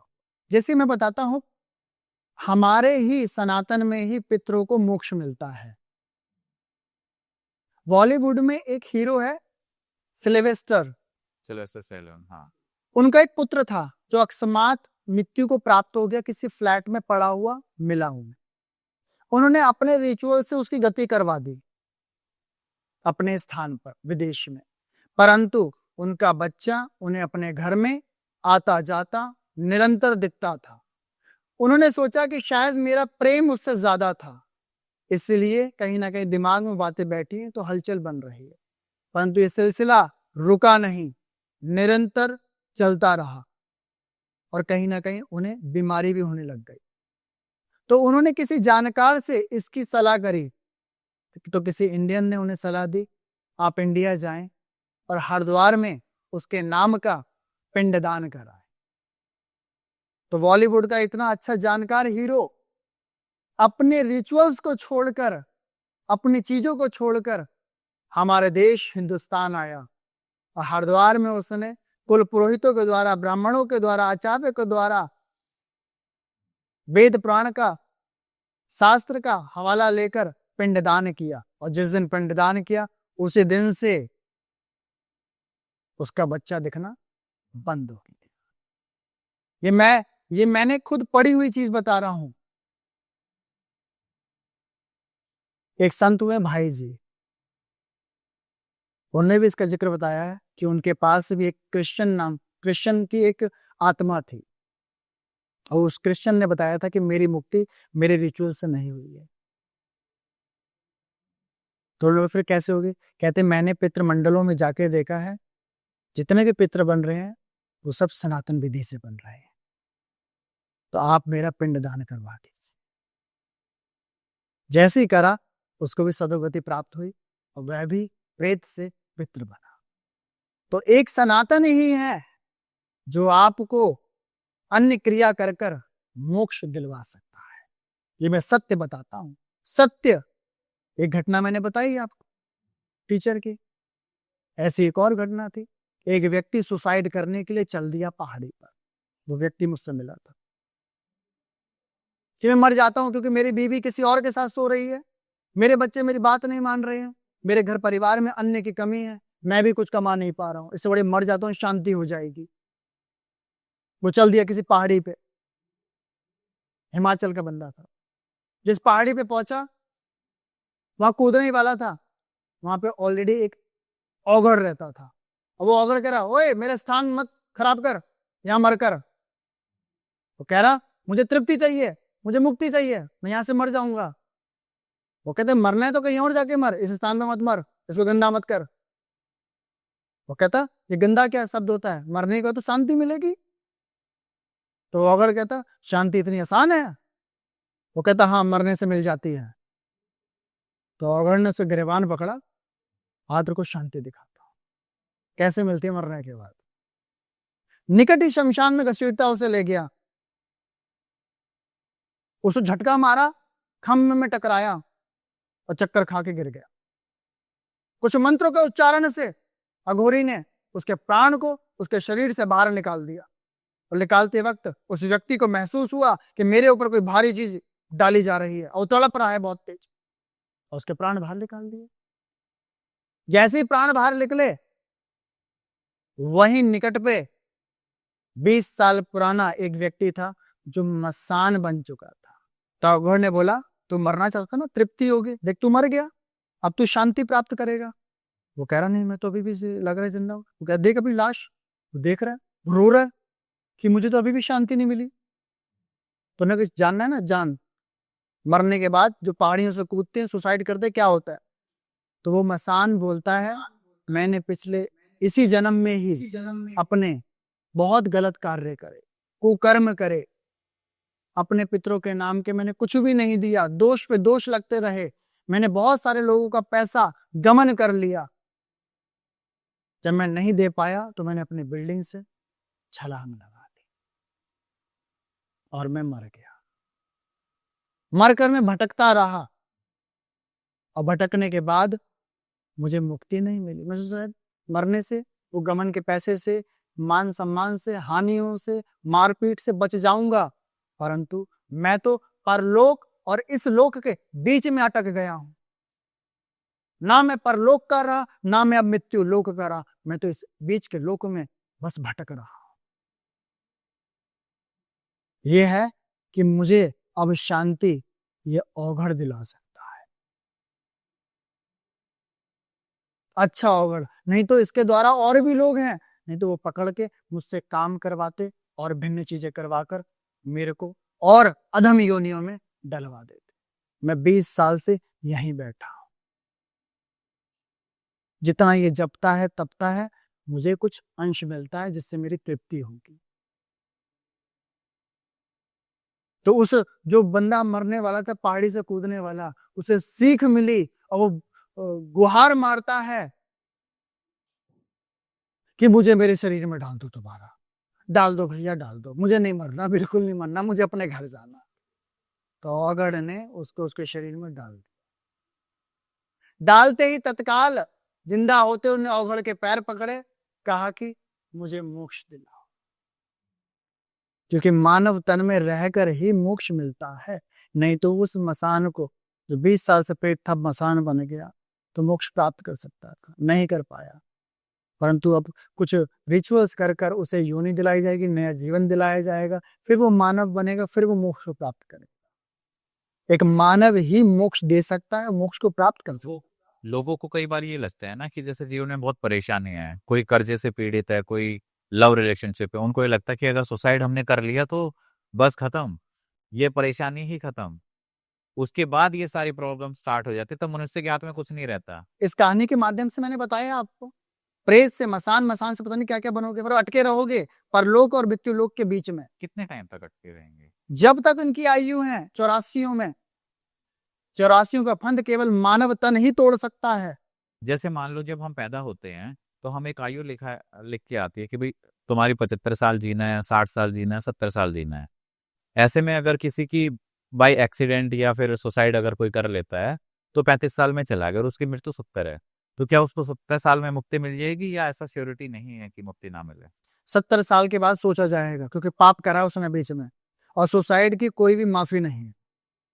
70 साल के बाद भी कोई माफी नहीं है। ये महापाप बोला गया है, महापाप। जो लोग एक्सीडेंट से मरते हैं, क्या वो प्रेत योनि में जाते हैं या पितृ योनि में जाते हैं? महाप्रेत योनि में, महाप्रेत योनि में प्रचंड प्रेत बनते हैं, वो खतरनाक प्रेत बनते हैं। उन्हीं जो अकाल मृत्यु बने हैं, इन्हीं का सही से पिंडदान, गौदान, तर्पण, मार्जन, गरुण प्राण, शांति प्राण कर दिया जाए तो ये मोक्ष को प्राप्त होते हैं, या इनका नया जीवन होता है। पर संत के माध्यम से, गुरु के माध्यम से, अच्छे ब्राह्मण के माध्यम से। आजकल मैंने देखा है लोग तीजा कर देते हैं, बंदा मरा, ले गए उसे और वहीं जलाया, वहीं नदी में डाल दिया, झंझट फ्री कर दिया। घर गए, चौथे दिन पार्टियां शुरू हो गई, आना जाना शुरू हो गया। इसमें महाप्रेत बनते हैं लोग जो तीजा करवाते हैं। तीजा होता है, कई जगह चौथा होता है। ये तीजा उनके लिए था जो बहुत ही मजबूर हैं। ये तो लोग अपने जीवन को जीने के लिए और आसान बनाने के लिए तीजा कर रहे हैं। ये नहीं करना चाहिए। बहुत सारे घरों के अंदर एक उपचार में देकर जाता हूं पितरों के लिए, जिनके घरों में बड़ी प्रॉब्लम शुरू हो चुकी है आर्थिक, घर के अंदर केवल लड़कियां हो रही हैं, और घर मकान सही से नहीं बन पा रहा है, कोशिश कर रहे हैं, यह व्यवसाय बिल्कुल ठप हो गया, अरक्कत बरक्कत बंद हो गई है, या बच्चों की बुद्धि कुसंगति में जा रही है, ये सब पितृदोष है। संवारने का सबसे अच्छा स्थान है आपके घर में ही पितरों का। आपके घर में पितरों का स्थान कहाँ है, मैं बता के जा रहा हूं। आपके घर में पितरों का स्थान बड़ा सुलभ है। उस स्थान को आप साफ सुथरा रखेंगे, उस स्थान पे आप अपने पितरों की फोटो रखेंगे। जो आपके घर में जो व्यक्ति शरीर छोड़ के चले गए हैं, वही स्थान बनाए फोटो रखने के लिए, और उस स्थान पर लाल रंग, नीला रंग, काला रंग कतई भी ना रखें, नहीं तो आप फंस जाएंगे माया मंडल में, भूत प्रेतों की दुनियाओं में, क्योंकि वह स्थान है शुद्ध पितृ स्थान। साउथ वेस्ट कॉर्नर, पश्चिम दक्षिण दोनों का जब कॉर्नर मिल रहा है दीवार का, वो स्थान पितृ स्थान कहलाता है। यहां पर आपको येलो रंग करवा देना चाहिए पेंट, या येलो बल्ब लगा देना चाहिए। इसी स्थान पे महालक्ष्मी भी का भी स्थान है। जब पितृ अच्छे रहेंगे, ब्लेसिंग्स मिलेगी, अरक्कत बरक्कत बनेगी, महालक्ष्मी आएंगी आपके पास। तो इस स्थान को बिल्कुल साफ सुथरा बनाकर रखना चाहिए आपको, ऑल टाइम, कभी गंदा नहीं करना चाहिए। क्या पितृ हमारी रक्षा भी करते हैं? बिल्कुल, पितृ हमारी रक्षा करते हैं। जिनके नहीं करते हैं उनके घर में ही तंत्र मंत्र, जादू टोना, भूत प्रेत और नकारात्मक एनर्जी प्रवेश कर जाती है। जिनके पितृ बलिष्ठ हैं, मजबूत हैं, उनके घर के अंदर कभी भी पराशक्ति, अक्षमात शक्ति या किसी का करा हुआ उच्चाटन, तंत्र, मोहन, मारण विद्या कभी लागू नहीं होगी, कभी नहीं। पहले हमारे घरों में पुराने वक्त पे महिलाएं सुबह उठती थी, बड़े बुजुर्ग सुबह उठते थे, झाड़ू लगाकर बाहर निकलकर दोनों तरफ चबूतरे को धोते थे। चबूतरों पे हमारे पितृ और प्रेत विराजमान होते हैं, उनको ठंडा किया जाता था। इन्हीं ठंडे करने से उन्हें बल मिलता था। फिर आदि तर्पण विधि हो जाती थी हर महीने के अंदर अमावस्या पे, परंतु आज कोई ठंडा ही नहीं करता, सब सो रहे हैं। तो ये मूल चीजें हैं। गंगा स्नान जो व्यक्ति हर अमावस्या को करता है, जिनके घर में पितृदोष है, शांति मिलती है। एक और चीज मैं आपको रोचक देके जाता हूं। घर में, घर की रसोई में ही पितृ शांति का एक मसाला है, दालचीनी। दालचीनी का तेल ले लीजिए आप, ऑयल ओरिजिनल, और उस तेल से आप साउथ वेस्ट कॉर्नर में लगा दीजिए, अपने घर के डोर पे लगा दीजिए, अपने घर के हर सदस्य को उनके गर्दन पे लगा दीजिए। अमावस्या वाले दिन आप 3 अमावस्या करें, आपको शांति मिलेगी आपके पितृदोष और पितृऋण से। ये दालचीनी का अचूक उपचार। एक और जीवन में मैं आपको चीज देकर जाता हूँ, ये मैं उन्हीं को देता हूँ जो मेरे मेरे श्री गुरु महाराज जी के बड़े प्यारे हैं, जो श्री टेरेश्वर धाम पर नित्य आते हैं और जो मेरे दिल के प्यारे बन जाते हैं। तो ये मैं उपचार बिल्कुल उन्हीं को देता हूँ। आज आपके ब्रॉडकास्ट से देकर जा रहा हूं। समाज में एक ऑयल मिलते हैं 2 प्रकार के, एक चमेली का तेल, एक कपूर का तेल। दोनों तेल आप बराबर मात्रा में शनिवार को मिलाकर नहाना शुरू कर दीजिए। 31 शनिवार निकाल लीजिए, आपके ऊपर से पितृदोष कब गायब हो गया आपको पता नहीं चलेगा। ये बहुत सूक्ष्म क्रिया है। तो अगर वैसे देखा जाए तो पितृदोष तब गायब होता है जब आपके पितरों को मुक्ति मिलती है, मोक्ष मिलता है। तो क्या ये छोटे छोटे उपाय मुक्ति दिला सकते हैं? ये रास्ता बना देंगे, अच्छे संत से टकरा देंगे, क्योंकि ऑयल्स के अंदर कुछ ऐसी खुशबुएं हैं जो आपको अच्छा सोचने पे, अच्छा देखने पे मजबूर कर देंगी, बुरे लोगों से हटा देंगी। अब आपके शरीर में प्रेत लगा हुआ है, आप नहीं सोच पाएंगे। आप इन 2 पदार्थ को आपस में मिलाकर शनिवार को स्नान करना शुरू कर देंगे, वो प्रेत हटेगा, आपका रास्ता बनेगा, अच्छे पितर अपनी तरफ खींचेंगे, अच्छे लोगों से मिला देंगे, युक्ति बनेगी। इस 21 शनिवार के अंदर ही अंदर पितृ तृप्त, पितर अपना पिंड जिससे चाहेंगे जब ले लेंगे। पर वो अवस्था बननी चाहिए ना, उसी अवस्थाओं को बनाने के लिए ही मैंने आपको युक्ति दी है।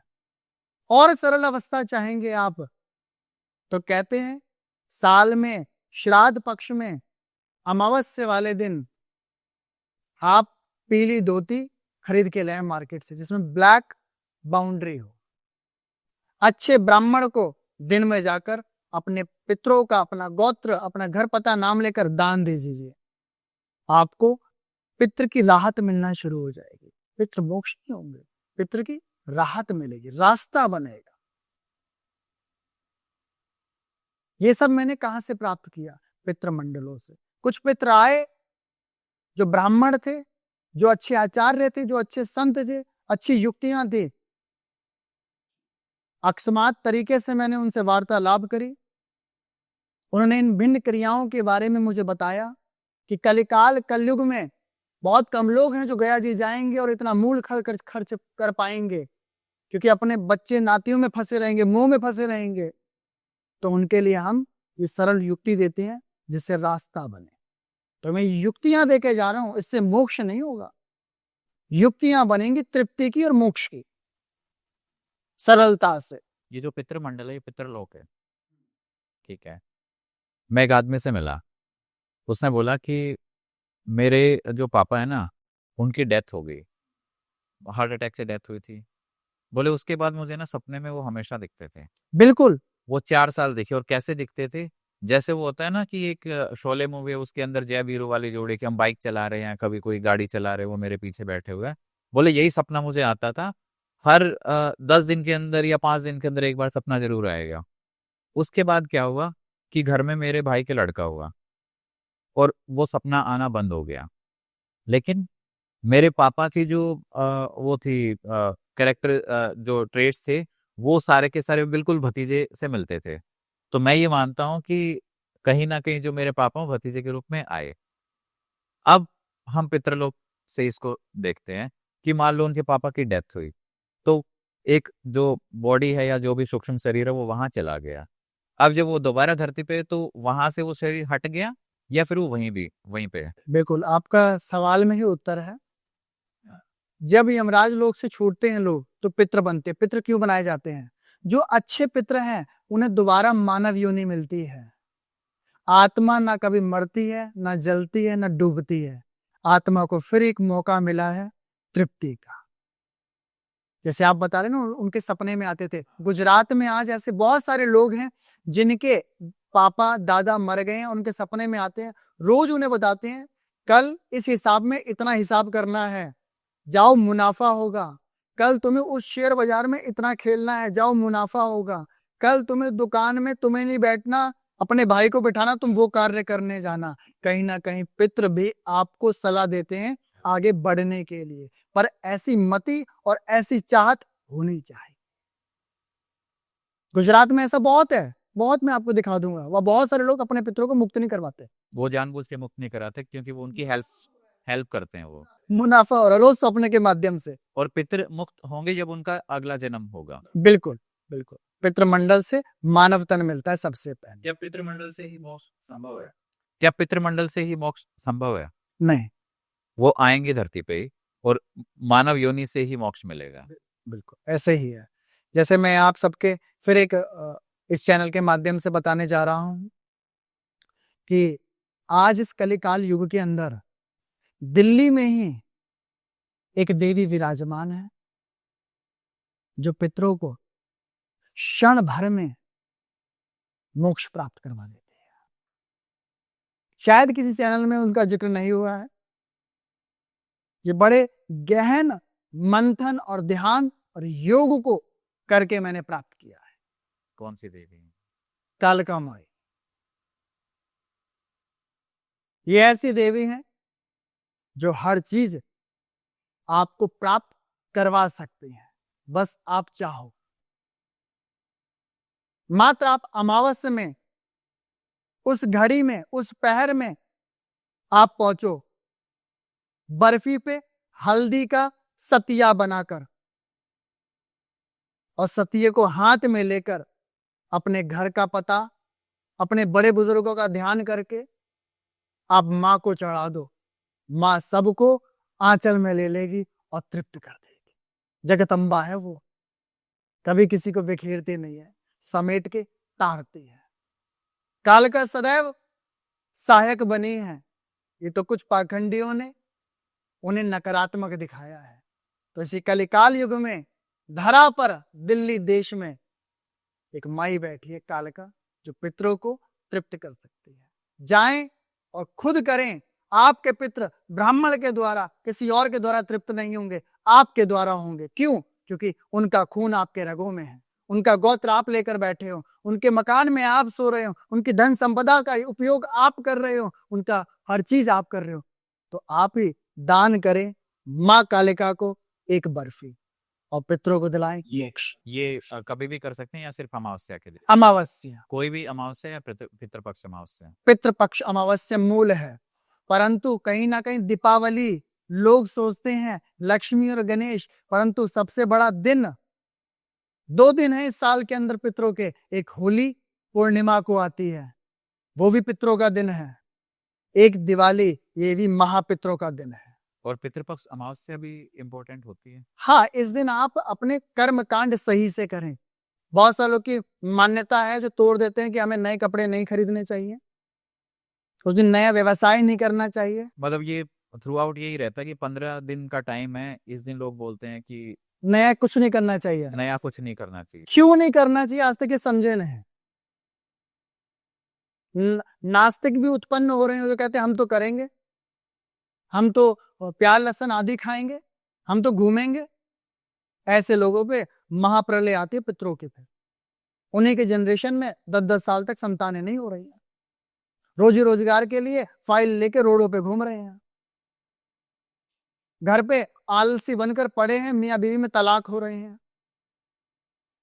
अब क्यों नहीं करते हैं? नए कपड़े क्यों नहीं लेते? क्योंकि उससे पहले बारिश का टाइम है, आयात और निर्यात बंद हो चुका है, दुकानों पे पुराना माल है। एक ये भी लॉजिकल कारण माना जा सकता है, परंतु मेरा सिद्धांतिक और आध्यात्मिक सोचा जाए तो बताता हूं, आप कोई भी कार्य ना करें और सारा ध्यान केवल पितरों पे रखें, इसलिए आपको मना करा गया कि आप उनकी गति करवा सको सही से। आपका ध्यान शादियों में रहेगा, आपका ध्यान नए कपड़ों में ध्यान रहेगा, आपका नए मकान में ध्यान रहेगा, नए कार्य में, तो आप गति नहीं करवा पाएंगे। मन विचलित रहेगा, 9 इंद्रियां कहीं भटकती रहेंगी। इसलिए कहा गया कि सारा बंद, कुछ नहीं लेना, कुछ नहीं, शादी नहीं, कोई जन्म नहीं, कोई नामकरण नहीं होगा, कुछ नहीं होगा, केवल पितरों का। कि आपका फोकस केवल कहाँ? पितरों पे रहे, उनकी मुक्ति में रहे। मुक्ति होगी तो ये सब सुविधाएं आपको मिल जाएगी, नहीं तो अन्यथा आने वाले वक्त में विकराल रूप आप इनका देखेंगे। और देख भी रहे हैं हम लोग। हमारी नई जनरेशन के अंदर आप देख लीजिए, गर्भ अवस्था नहीं टिक पा रही, बेरोजगार घूम रहे हैं, दिमाग का संतुलन उठ चुका है अपने से ही, गंदी विद्याओं में बढ़ते जा रहे हैं। ये क्यों? महापितृ ऋण के कारण, दोष के कारण। सबसे बड़ी चीजें ये हैं। और पितरों को जो आप हमेशा अपने घर के अंदर आप कोशिश करें, जो 15 दिन है, नहीं ब्राह्मण को बुला सकते, कोई बड़ी बात नहीं, कहीं आप तीर्थ नहीं जा सकते, कोई बड़ी बात नहीं, 10 रुपए का उपाय है और शास्त्रीय उपाय है। इससे आपके पितृ तृप्त होंगे और मोक्ष की ओर चल देंगे। 5 रुपए के जौ ले ले, 5 रुपए के काले तिल ले ले, गंगा जल घर में ही है। सुबह उठे, जो श्राद्ध पक्ष में समय बताया गया है तर्पण विधि का, सुबह 11 बजे से लेकर दोपहर के 2 बजे के बीच में ही आप अपने घर में, नदी किनारे, पीपल के पेड़ के नीचे, तीर्थ के पास, खुले मैदान में तर्पण करें। तर्पण अंगूठे और अंगूठे के पास की उंगली के बीच से यहां से जल छोड़ा जाता है। जौ और काले तिल का मिश्रण कर यहां से पितृ प्राप्त करते हैं, यहां से दिया हुआ जल देवता प्राप्त करते हैं, यहां से दिया हुआ जल संत महात्मा प्राप्त करते हैं, और यहां से दिया हुआ जल इंसान प्राप्त करते हैं। तो ये कभी भी करे 15 दिन में, या फिर जिस दिन श्राद्ध हो उस दिन? 15 दिन आप करें। अपने परिवार के जितने भी सदस्यों का आप तर्पण करना चाहते हैं। पितृ केवल एक परिवार के नहीं होते। जैसे मैं अपने परिवार का पितृदान करना चाहूंगा, पिंडदान करना चाहूंगा, तर्पण विधि, तो 3 मेरे दादा, मेरे पिता, सर दादा का होगा, 3 मेरी नानी, सर नानी, पर नानी का होगा, फिर ऐसे मेल फीमेल के होंगे। तो एक परिवार अपने ननिहाल पक्ष का भी करता है और अपने ददियाल पक्ष का भी पितृदान करता है। उसी को ही महापितृदान माना जाता है। जो पितृ प्रेत योनि में है, मतलब जो प्रेत बन गए हैं, क्या वो भी इस विधि से मुक्त हो सकते हैं? बिल्कुल बिल्कुल, इसी विधि से मुक्त हो सकते हैं। उसके बाद आगे कार्यक्रम त्रिपिंडी श्राद्ध या गया में महाश्राद्ध, ये सब करें। तो ये बहुमूल्य बताया गया शास्त्रों में, जो करना लाजमी है, जरूरी भी है। मतलब उसमें नाग बलि, त्रिपिंडी श्राद्ध, हाँ, ये सब कर्मकांड वहां ब्राह्मण, अच्छा ब्राह्मण के साथ जाएंगे, वो करवा देगा अपने आप। करवाना जरूरी है, बहुत जरूरी है।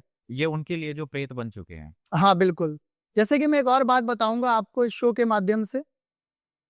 हमारे एक पूज्य, बहुत फेमस, दुर्लभ शास्त्री चल रहे हैं, बागेश्वर वाले महाराज जी।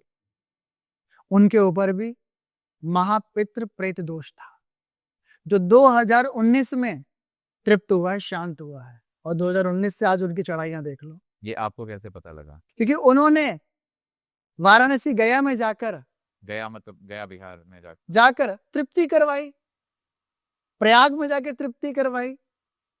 वो अपने हर श्रीमद् भागवत गीता करते हुए अपना हाल बताते हैं कि हमारे घर में खाने को नहीं था। ये लक्षण पितृदोष के हैं।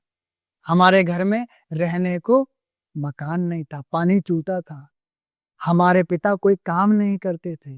ये सारे लक्षण महापितृ दोष के हैं।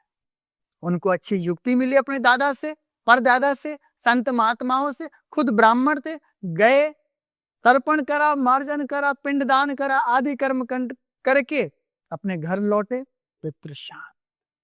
और पितरों ने दोनों हाथों से आशीर्वाद दिया कि जाओ, तृप्त रहो, मान सम्मान बढ़े, सौभाग्य बढ़े, भविष्य में नाम उज्जवल हो। हाँ, जैसे अभी आपने बताया कि एक आदमी अपनी 3 पीढ़ियों का श्राद्ध कर सकता है ना? लेकिन परिवार में ऐसा भी हुआ होगा कि 10-12 पीढ़ी पहले किसी की अकाल मृत्यु हुई, किसी ने सुसाइड कर लिया, कोई नहर में डूब गया या ऐसी प्रॉब्लम हुई, और उसके नीचे की जो 3-4 पीढ़ियां थी उन्होंने ध्यान ही नहीं दिया। अब अगर मान लो कोई करने जाए तो वो तो ऊपर की अपनी 3 पीढ़ियों का ही कर पाएगा, तो उसको मुक्ति कैसे मिलेगी? ऐसे पितरों का, ऐसे प्रेतों का और ऐसे लोगों का श्राद्ध में कहा गया है कि आखिरी अमावस्या वाले दिन आप अपने घर में उनका तर्पण, मार्जन या पिंडदान करवाएं, उन्हें तृप्ति मिलती है। 10 पीढ़ियों पर एक पितृ लागू होता है।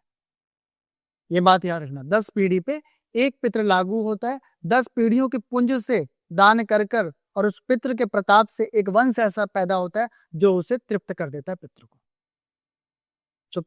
ये नहीं कि जो व्यक्ति जा रहा है वही पितृ बन रहा है, सब अभी प्रेत बन रहे हैं, अभी कोई पितृ नहीं बन रहा है, कोई पितृ नहीं बन रहा है। पितृ बनाने के लिए घर के अंदर कोई ऐसा पैदा हो जो जो शुद्धिकरण करता, जो इन विद्याओं पे, इन युक्तियों पे, इन रहस्यमय चीजों पे चलता हो और सात्विक आचरण रखता हो। जो लोग सात्विक साधना करते हैं, जैसे माँ की साधना करते हैं, महाविद्या की साधना करते हैं, क्या ऐसे लोग अपने पीढ़ी में पितृदोषों को खत्म कर सकते हैं? बिल्कुल। तंत्र कभी गलत नहीं था, तंत्र को आज गलत दिखा दिया जा रहा है, तंत्र को आज गलत बता दिया जा रहा है। मैंने अपने जीवन में देखा भी और है भी। उच्च कोटि के औगण हैं जो बड़े सरल तंत्र से, युक्तियों से पितरों को मोक्ष प्राप्त करवा देते हैं। मैं अघोरियों और अवगुणों की बात क्यों करूं? आप श्राद्ध पक्ष में दुर्लभ संतों को आप अपने घर बुलाते हैं, मात्र उनके बैठने से, उनके भोजन करने से ही पितृ तृप्त होकर मुक्ति को गमन हो जाते हैं। कोई पिंडदान नहीं, कोई तर्पण नहीं, बस आपका विश्वास और उस संत का तपोबल काम करता है। ये युक्तियां हैं, उस कलिकाल में ऐसी युक्ति पाना शायद ये आसान नहीं है, बहुत मुश्किल है, बहुत मुश्किल। कई बार हमारे ये मन में सवाल उठता है कि हम ये कैसे पता करें कि हमारे पितृ हमसे खुश हैं, या हम ऐसा क्या करें कि हम अपने पितरों को खुश करें? हम सबको सपने आते हैं, कभी कभी सपने खौफनाक आ जाते हैं जिससे जिंदगी परिवर्तन हो जाती है। परंतु कहीं ना कहीं सपनों में जो हमारे परिवार के कुछ लोग शरीर छोड़ के जा चुके हैं, वो हमारे सपने में सुंदर कपड़े पहनकर और हमें फल देते हुए नजर आए, तो समझना घर के अंदर खुशखबरी आने वाली है, घर के अंदर कोई नवजात शिशु आने वाला है। सपनों के अंदर सांप सफेद रंग का नजर आए तो समझना घर परिवार पर किसी संत की कृपा जल्दी होने वाली है। सपनों के अंदर आपको हरियाली नजर आए, खेत नजर आए, तो समझना तुम्हारा रोजगार बहुत आगे और सुंदर जाने वाला है। अच्छा, जैसे हम पितरों की ही बात करें, जो कई बार जैसे माता पिता मर जाते हैं, वो दिखते हैं सपने में हमें, तो कई बार ऐसा होगा कि वो सिर्फ जो दहलीज है वहीं तक ही दिखेंगे, अंदर नहीं आएंगे। इसका क्या मतलब है? देखिए, कभी कभी क्या होता है कि बहुत सारे लोगों को सपने में हमारे जो मरे हुए लोग हैं वो दहलीज के बाहर ही खड़े होकर मांगते हैं, वहीं दर्शन देते हैं, अंदर नहीं आते। हम सपने के माध्यम से कहते भी हैं कि आप अंदर आइए, वो अंदर नहीं आते, बाहर ही खड़े हैं। कारण ये है कि आप अपने घर परिवार में कहीं ना कहीं विशुद्ध देवी देवता या प्रेतों की या भूतों की उपासना कर रहे हैं, जिससे वह शुद्ध पितृ हमारे घर में प्रस्थान या आ नहीं पा रहे हैं। बहुत सारे लोग अपना घर, आज कलयुग में देखता हूं, किसी ना किसी जंतर मंतर वाले के पास जाकर अपना घर किलवा देते हैं। उस किलित घर में आपके पितृ नहीं आ पाते। जो आपके अपने हैं वो बेगानों की वजह से बाहर खड़े हैं। तो कृपया कर कर कभी भी आप ना समझी में, अनाड़ीपंथी में अपना घर ओंगे पोंगे जंतर मंतर लोगों से मत किलवाएं, क्योंकि आपके अपने पितृ जो आपको खुशहाली देने आए हैं, जो आपके घर को बढ़ाने आए हैं, वो कहीं ना कहीं रुक जाते हैं। अच्छा, एक सपना ऐसा आता है कि जिसमें सिर्फ खड़े हुए दिखाई देंगे, ना बोलेंगे ना हंसेंगे, सिर्फ चुपचाप खड़े हैं, दूर से देख रहे हैं। ये क्या संकेत माना था? ये संकेत दिखाता है कि आप धर्म के कर्म पे नहीं चल रहे हैं, सावधान हो जाओ। जैसे एक बच्चे को माँ पहले मारती नहीं है, वैसे पितृ भी डराने आए हैं, सावधान हो जाओ। अच्छा, कई बार ऐसा होगा कि घर के जितने भी जो सारे मतलब जिनकी डेथ हो चुकी है, वो सारे एक साथ दिखेंगे। ये दिखना बड़ा खतरनाक होता है। परिवार के फिर एक सदस्य को अपनी ओर खींच रहे हैं, वो प्रेत लोग, वो प्रेत हैं। जो समूह में आते हैं वो प्रेत हैं। पितृ सदैव अकेले आते हैं देवता बनकर, उनको किसी की जरूरत नहीं होती। मतलब अगर थोड़ा सा कंक्लूड किया जाए कि अगर वो कुछ देके जाएंगे, हंसेंगे आपके साथ, घर पे आएंगे, तो इसका मतलब ये है कि वो आपसे खुश हैं। बिल्कुल, जो समाज में हमारी शुभ चीजें होती हैं, फल व्यवहार जैसा होता है, वही स्वप्न में दिख रहा है वो शुभ है, और जो समाज में नकारात्मक अवस्थाओं के रूप में जो स्वप्न में दिख रहे हैं वो नकारात्मक ही परिणाम है हमारे जीवन में, नकारात्मक परिणाम है हमारे जीवन में। ऐसा भी तो हो सकता है कि वो हमसे कुछ मांग रहे हो और हम समझ ना पा रहे हो। तो वही मैंने कहा, धर्म, आप धर्म पे चले, धर्म माने का हमारी तृप्ति करवाए। कोई कोई पितृ होते हैं जो साफ शब्दों में आके बोलते हैं कि हमारा पिंडदान करवाओ, हमारा तर्पण हमें दो, हमारे मकान, हमारे गोत्र, हमारी चीजों का उपयोग करके तुम हमें तृप्त क्यों नहीं कर रहे हो, हमें मुक्त करो। बहुत सारे लोग ऐसे हैं आज समाज में, कुछ कुछ लोगों का सुन के देख कर घर में पितरों का ऊपर छतों पे स्थान बना देते हैं, वो वर्जित है, गलत है। वहां पितर नहीं, भूत बैठते हैं, जिन्न बैठते हैं, उनके नाम पे दूसरी दुनिया की रहस्यमय शक्ति बैठकर भोग आपका ग्रहण करके आपके घर को बर्बाद कर देती है। पितरों को कभी भी अपने घर के आंगन में भी 2 ईंट रखकर नहीं रखना चाहिए। पता नहीं बाहर के कितने जीव जंतु पेशाब आदि नकारात्मक ऊर्जाएं करके चले जाते हैं, तो आपके पितृ उसमें नहीं बैठे हैं। पितृ कहीं भी कोई मंड और कोई स्थान नहीं मांगते हैं, ये तो बस लोगों ने लोभ और लालच के कारण पैसा ऐंठने के मात्र ठिये और शब्द बना दिए हैं कि उस जगह पे स्थान बना दो, चबूतरा बना दो। कभी भी कोई पितृ स्थान और चबूतरा जगह नहीं मांगता, क्या बनाना चाहिए? नहीं बनाना चाहिए। क्योंकि कई बार जैसे है ना, यही हरियाणा में मैंने देखा है, मेरे गांव में भी ऐसा होता है कि खेतों में कुछ ऐसे जगह बना दी जाती है कि हमारे पितरों की जगह है। आपने केवल हरियाणा में देखा होगा ये क्षेत्र, ये लमसम कब कब से चला आया है, मात्र 500-600 पीढ़ियों के अंदर चला आया है। आप पंजाब चले जाएं, वहां पे जठेरी पूजे जाते हैं, उनका एक मंड बना हुआ है। उस जात के गोत्र के उस लोग के लोग कहीं भी विदेशों में रह रहे हो, वो आएंगे उसी एक मंड पे आएंगे। उनके घर घर या खेतों में जगह नहीं बनी पितरों की, एक मंड बना है संत का, सब वहां जाते हैं, अपनी जो श्रद्धा अनुसार चढ़ाना है चढ़ाते हैं और तृप्ति पाते हैं और फलते और फूलते हैं। क्या ऐसे जो बनाया होता खेतों में स्थान, ये सही नहीं माना गया? सही है। कई बार इसका ये लॉजिक दिया जाता है कि जिन पितरों के लिए जगह नहीं है वो वहां रहते हैं। ऐसा कौन सा मीटर है जिससे पता चले कि वो वहीं रह रहे हैं?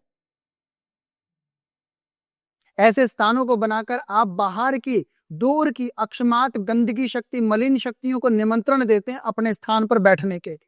उस जगह पे बैठ, बिल्कुल वो जो मलिन शक्तियां हैं, क्या वो हमारे घर में भी प्रॉब्लम क्रिएट कर सकती हैं?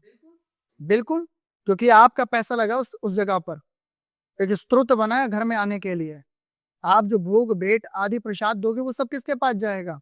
उस प्रेत के पास, और प्रेत किसी और का है, बर्बाद किसे करेगा? आपको। आप जिस दिन भोग भेंट नहीं पहुंचाओगे, आपके घर के अंदर त्रासदी होगी। फिर किसी सियाने या किसी जानकार के पास पहुंचोगे, कहेगा भैया अपने पितरों की पूजा करो, अपने देवताओं की पूजा करो। फिर वही नारियल, धूप बत्ती, कच्चा दूध आदि चीज चढ़ेंगी, परंतु विधान से करवा दिया जाएगा तो आपका प्रेत, आपका पित्र, कोई भी आपको परेशान नहीं करेगा। यही नहीं कि आपके कुल के जो लोग मरे केवल उन्हीं का पिंडदान करें। कहते हैं कि आप सक्षम हैं, आप हिम्मतवान हैं, आपके पास आर्थिक चीज है, तो आप अपने दोस्तों का भी पिंडदान कर सकते हैं। आपको पता लगता है कि वो व्यक्ति मर गया, उसका किसी ने नहीं करा, आप उसका पिंडदान कर सकते हैं। मैंने कहा ना, एक मानव तन ही मोक्ष दिला सकता है।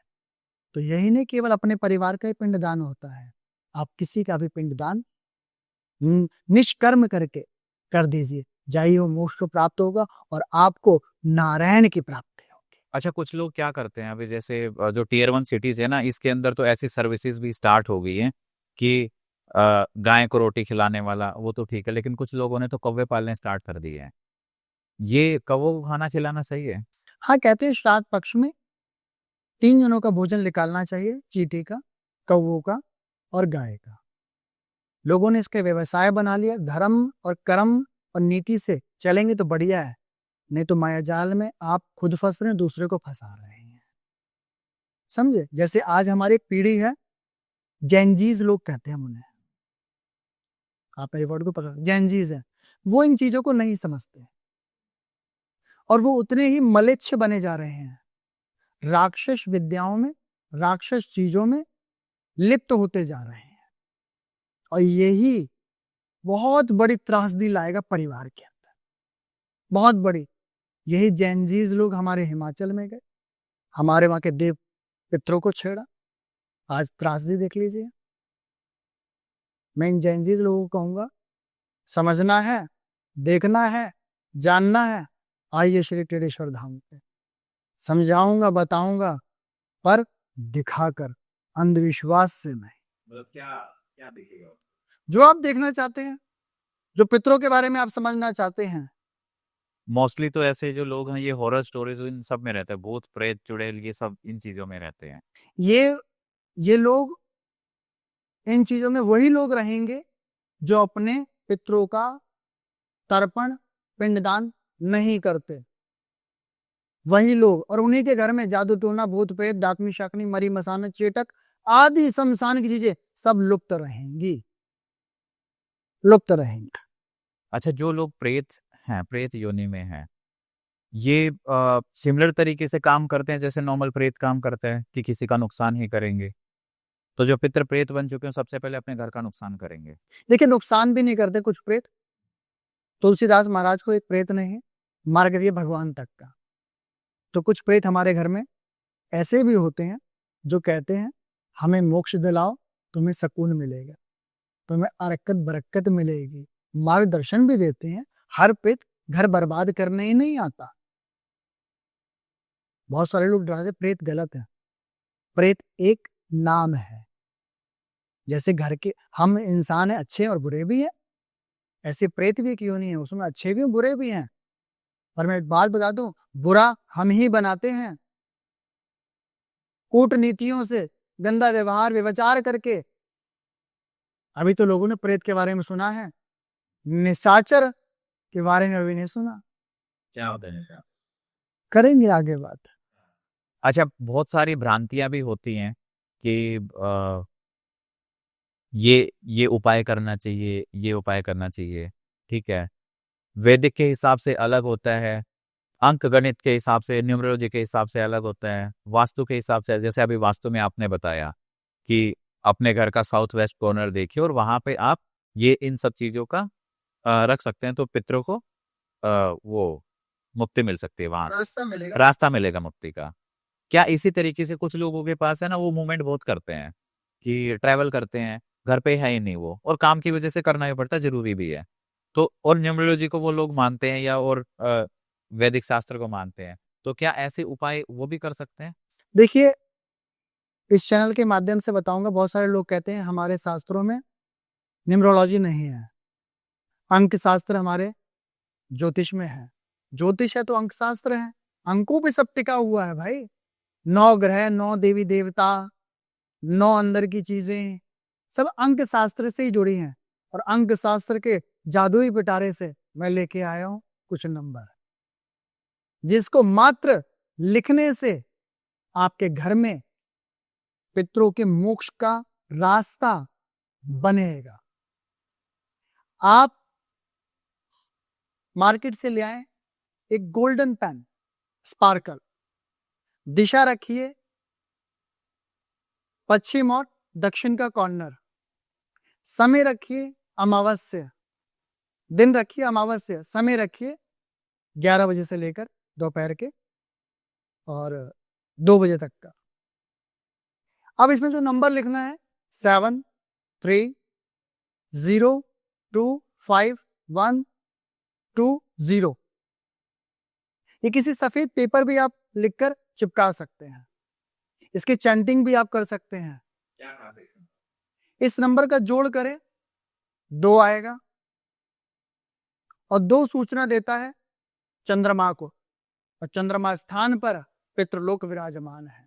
सीधा स्थान से आपने परलौकिक दुनिया के स्थान से जोड़ दिया है अंक शास्त्र के माध्यम से। नहीं, लेकिन इतना बड़ा नंबर लिखने की क्या जरूरत, सीधा 2 क्यों नहीं लिख सकते हैं? देखिए, कुछ चीजों को गठित बनाया जाता है। 2 + 2 = 4 होता है। 4 के अंक को प्रेजेंट करना भारी होता है। तो इन अंकों में भी कुछ ऐसी एनर्जी बैठी हुई है जो पितरों में भी प्रेत, आउत, भूत, अन्य चीजों को मंथन कर कर तृप्ति देंगे, रास्ता बनाएंगे। सीढ़ियां जब भी बनती है छोटे से बड़े की संख्या में जाती है। तो ऐसी नंबरों को न्यूमरोलॉजी अंक शास्त्र के जोड़ों को निकाल कर मैंने ये युक्ति बताई है।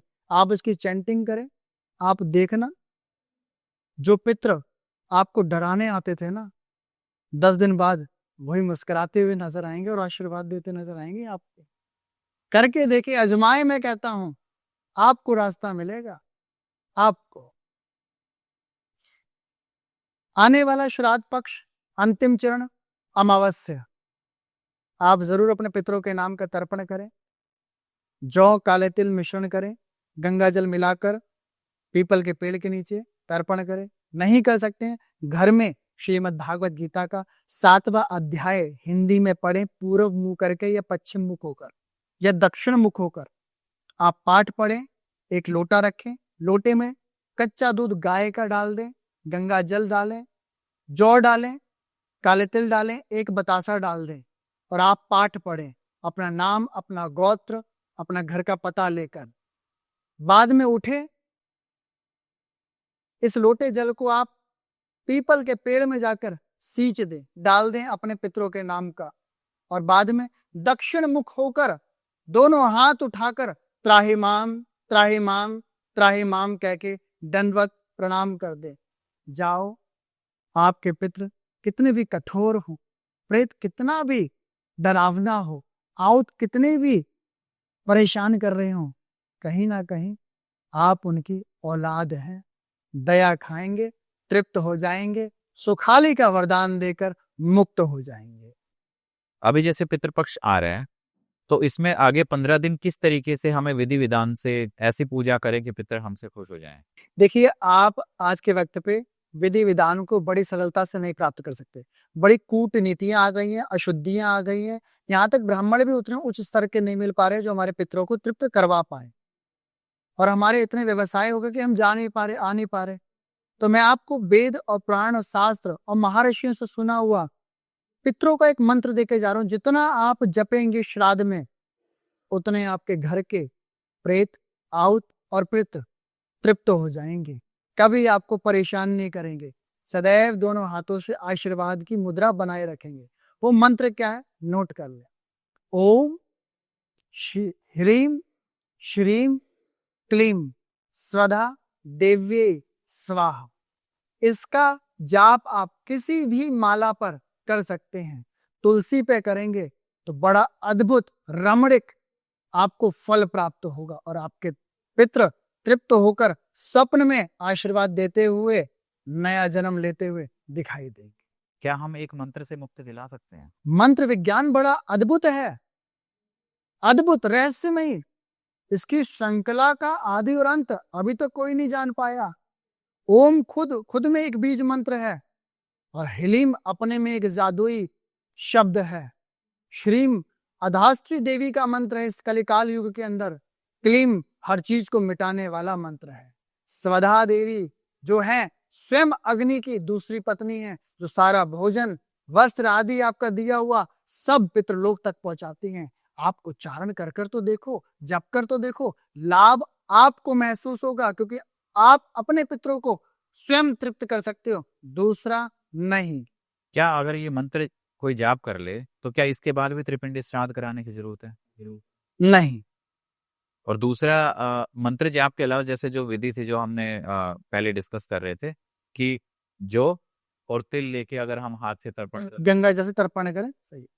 एक छत है, एक सीढ़ी का रास्ता है, एक लिफ्ट का रास्ता है, 2 बंदे कंधों पे रखकर किसी को चढ़ा रहे हैं, सबका समर्थ अपना अलग अलग है, जाना पहली मंजिल पे ही है। तो ये कभी भी 15 दिन में कभी भी किया जा सकता है? बिल्कुल, कभी भी किया जा सकता। कोई इसके लिए कोई खास नियम वगैरह भी होते हैं? नियम ये कि शुद्धिकरण रखे। पितृ शुद्धिकरण मांगते हैं, प्याज लहसुन का परहेज, अंडा मांस मछली का परहेज, शुद्ध शुद्धिकरण जिसमें संबंध भी शरीर का ना बने, इतना शुद्धिकरण। बिल्कुल, आप शुद्धिकरण से मंत्र उच्चारण करें, लाभ आपको महसूस हो। तो इसकी कोई संख्या होती है या फिर नॉर्मल? 12,000 से ज्यादा करे तो बढ़िया है। सतयुग, द्वापर, त्रेता, कलयुग, ये 4 हो गए। मंत्र को डिवाइड कर दे, 12,000 वर्ड जाप कर दे। अच्छा, अब इसमें मान लो कि कोई एक पर्सन है, वो पहले दिन बैठे और पहले दिन उसने 12,000 मंत्र कर दिए, उसके बाद 10वें या 12वें दिन उसको जो भी प्याज लहसुन या खाना है वो खा सकते हैं? नहीं, पूरे श्राद्धों में इसका परहेज करना चाहिए। नियम नियम है, नियम नियम है। परंतु कहीं ना कहीं ऊट पटांग बातें कर कर लोग धुत बना रहे हैं इंसानों को। जैसे मैंने किसी चैनल पे देखा था, YT करके एक चैनल है, उस पे कुछ लोग आए थे, वो कहते हैं कि आप ब्राह्मण को यहाँ पर 13,000 रुपए दक्षिणा दोगे तो पितृलोक में उन्हें 1,300 रुपए प्राप्त होंगे, वो वहां से कपड़े और चीजें ले लेंगे। ऐसी धुत बातें करने वाले लोगों को कदापि ना बुलाएं। ये हमारे पीढ़ी का और हमारे जेनजीज लोगों का सत्यानाश करके चले जाएंगे। एक जगह प्रेमानंद जी कहते हैं 98 तक नहीं ले जाओगे, और एक ब्रॉडकास्ट में बैठकर एक व्यक्ति कह रहा है 13,000 रुपए दान दे के वो 1,300 रुपए हो जाएंगे। ये कौन से क्रेडिट कार्ड है, कौन सी दुनिया से आए हो भैया? 10% वहां मिलेगा। तो भैया मैं अपना मूल देता हूँ आपको, आप हमें ऊपर देना चल के। जैसे जो पितृलोक होता है, ठीक है, ये भूलोक है। यहाँ पे हम रहते हैं, हर सबके अलग अलग काम निश्चित हैं, ठीक है। किसी ने अपनी कंपनी बनाई, किसी की फैक्ट्री है, कोई नौकरी करता है। पितृलोक में ऐसा क्या होता है? क्या वहां भी कुछ ऐसी चीजें होती हैं? नहीं, पितृलोक में ऐसा कुछ भी नहीं है। पितृलोक में आपको एक गेस्ट रूम के हिसाब से बिठाया जाता है और एक नाम अनाउंसमेंट होता है कि आपके नाम का त्रिपिंडी श्राद्ध आपके जनों ने, आपके संतान ने, आपके परिवार जनों ने कर दिया है, आप जा सकते हैं। आपकी अवस्थाएं खुलती हैं, गेट खुलता है, आप जाते हैं। आपको द्वारपाल रोकते नहीं है, आप जाते हैं। नया जन्म होता है, नया जन्म होता है। वहां सब गेस्ट बन के रुके हैं। 15 दिन की छुट्टी मिलती है जो श्राद्ध है, आप जाएं। ये कंसेप्ट महीने का एक दिन उनका एक होता है, जो महीने का पूरा महीना उनका एक दिन है। हमारा जो एक महीना उनका एक दिन है, इसलिए 15 दिन अपने उस गेस्ट रूम से वो निकल के आते हैं। सबकी छुट्टी हो जाती है, दोस्त यार सब अलग अलग जाते हैं। आप इन्हें खाली भेजोगे, जब वे जाएंगे तो इनके दोस्त यार कहेंगे यार मुझे तो घी मिला है, मुझे तो ये खाने को मिला, तुझे क्या मिला? मुझे कुछ नहीं मिला, मैं ऐसे ही जा रहा हूँ। नहीं, मुझे ऐसा लगता है कि हर कोई देना चाहता है, लेकिन प्रॉब्लम ये आती है कि सही तरीका किसी को नहीं पता है। पता है, हम बताने आए हैं। हाँ, मतलब इस वीडियो के माध्यम से हो सकता है कुछ लोग देख पाए और वो सही तरीके हम बताने आए हैं। आप आओ तो हम आपको बताएंगे, समझाएंगे, दिखाएंगे। शुरुआत से मैंने बोला है, पहले जानो, समझो, फिर तृप्त करो। हर चीज इस कलिकाल युग में मौजूद है, बस थोड़ा उठो तो अच्छे की तरफ। सब जादू तंत्र मंत्र जानना चाहते हैं, अन्य क्रियाओं से जल्दी सुविधा चाहते हैं, मिलेंगी पर क्षण मात्र के लिए, पर तृप्ति नहीं मिलेगी पितरों को भाई, नहीं मिलेगी। मिलेगी तो असली शास्त्र, वेद, पुराण और असल को जानने वाले से। अच्छा, एक सवाल उठता है अब, ये मैं नहीं पूछ रहा, लेकिन जो वीडियो देखेगा उसके मन में आएगा। अभी हमने जैसे पितृलोक की बात की, तो वहां पे आपने बताया कि एज ए गेस्ट रूम बहुत सारे लोग बैठे हुए हैं। आपको ये बात कैसे पता? हम आपकी बातें क्यों माने? जो असली संत होते हैं, असली जानकार होते हैं, या जिन्होंने असली संतों की सेवा कर रखी है। देखो मैं भी अभी भी एक स्टूडेंट हूँ, एक शिक्षक हूँ, एक रिसर्चर। मैंने दुर्लभ संतों की शरणाई करी है, और ऐसे संतों की जिन्होंने बड़े भिन्न प्रकार की तपस्या करी है। उनकी वाणी कभी झूठी नहीं होती, और उनकी वाणी के प्रभाव से जो मैंने करा तो देखा है, जब ही बता पा रहा हूँ। मतलब कहीं ना कहीं साधु संत और गुरुजी के माध्यम से ये चीजें वो तब होती है इसको नकारा नहीं जा सकता, नहीं नकारा जा सकता। कि पितृलोक अगर होता है तो होता है। हमारे शास्त्रों में भी ये चीजें लिखी हुई है। होती है, इसको नकारा नहीं जा सकता भाई, नहीं नकारा जा सकता।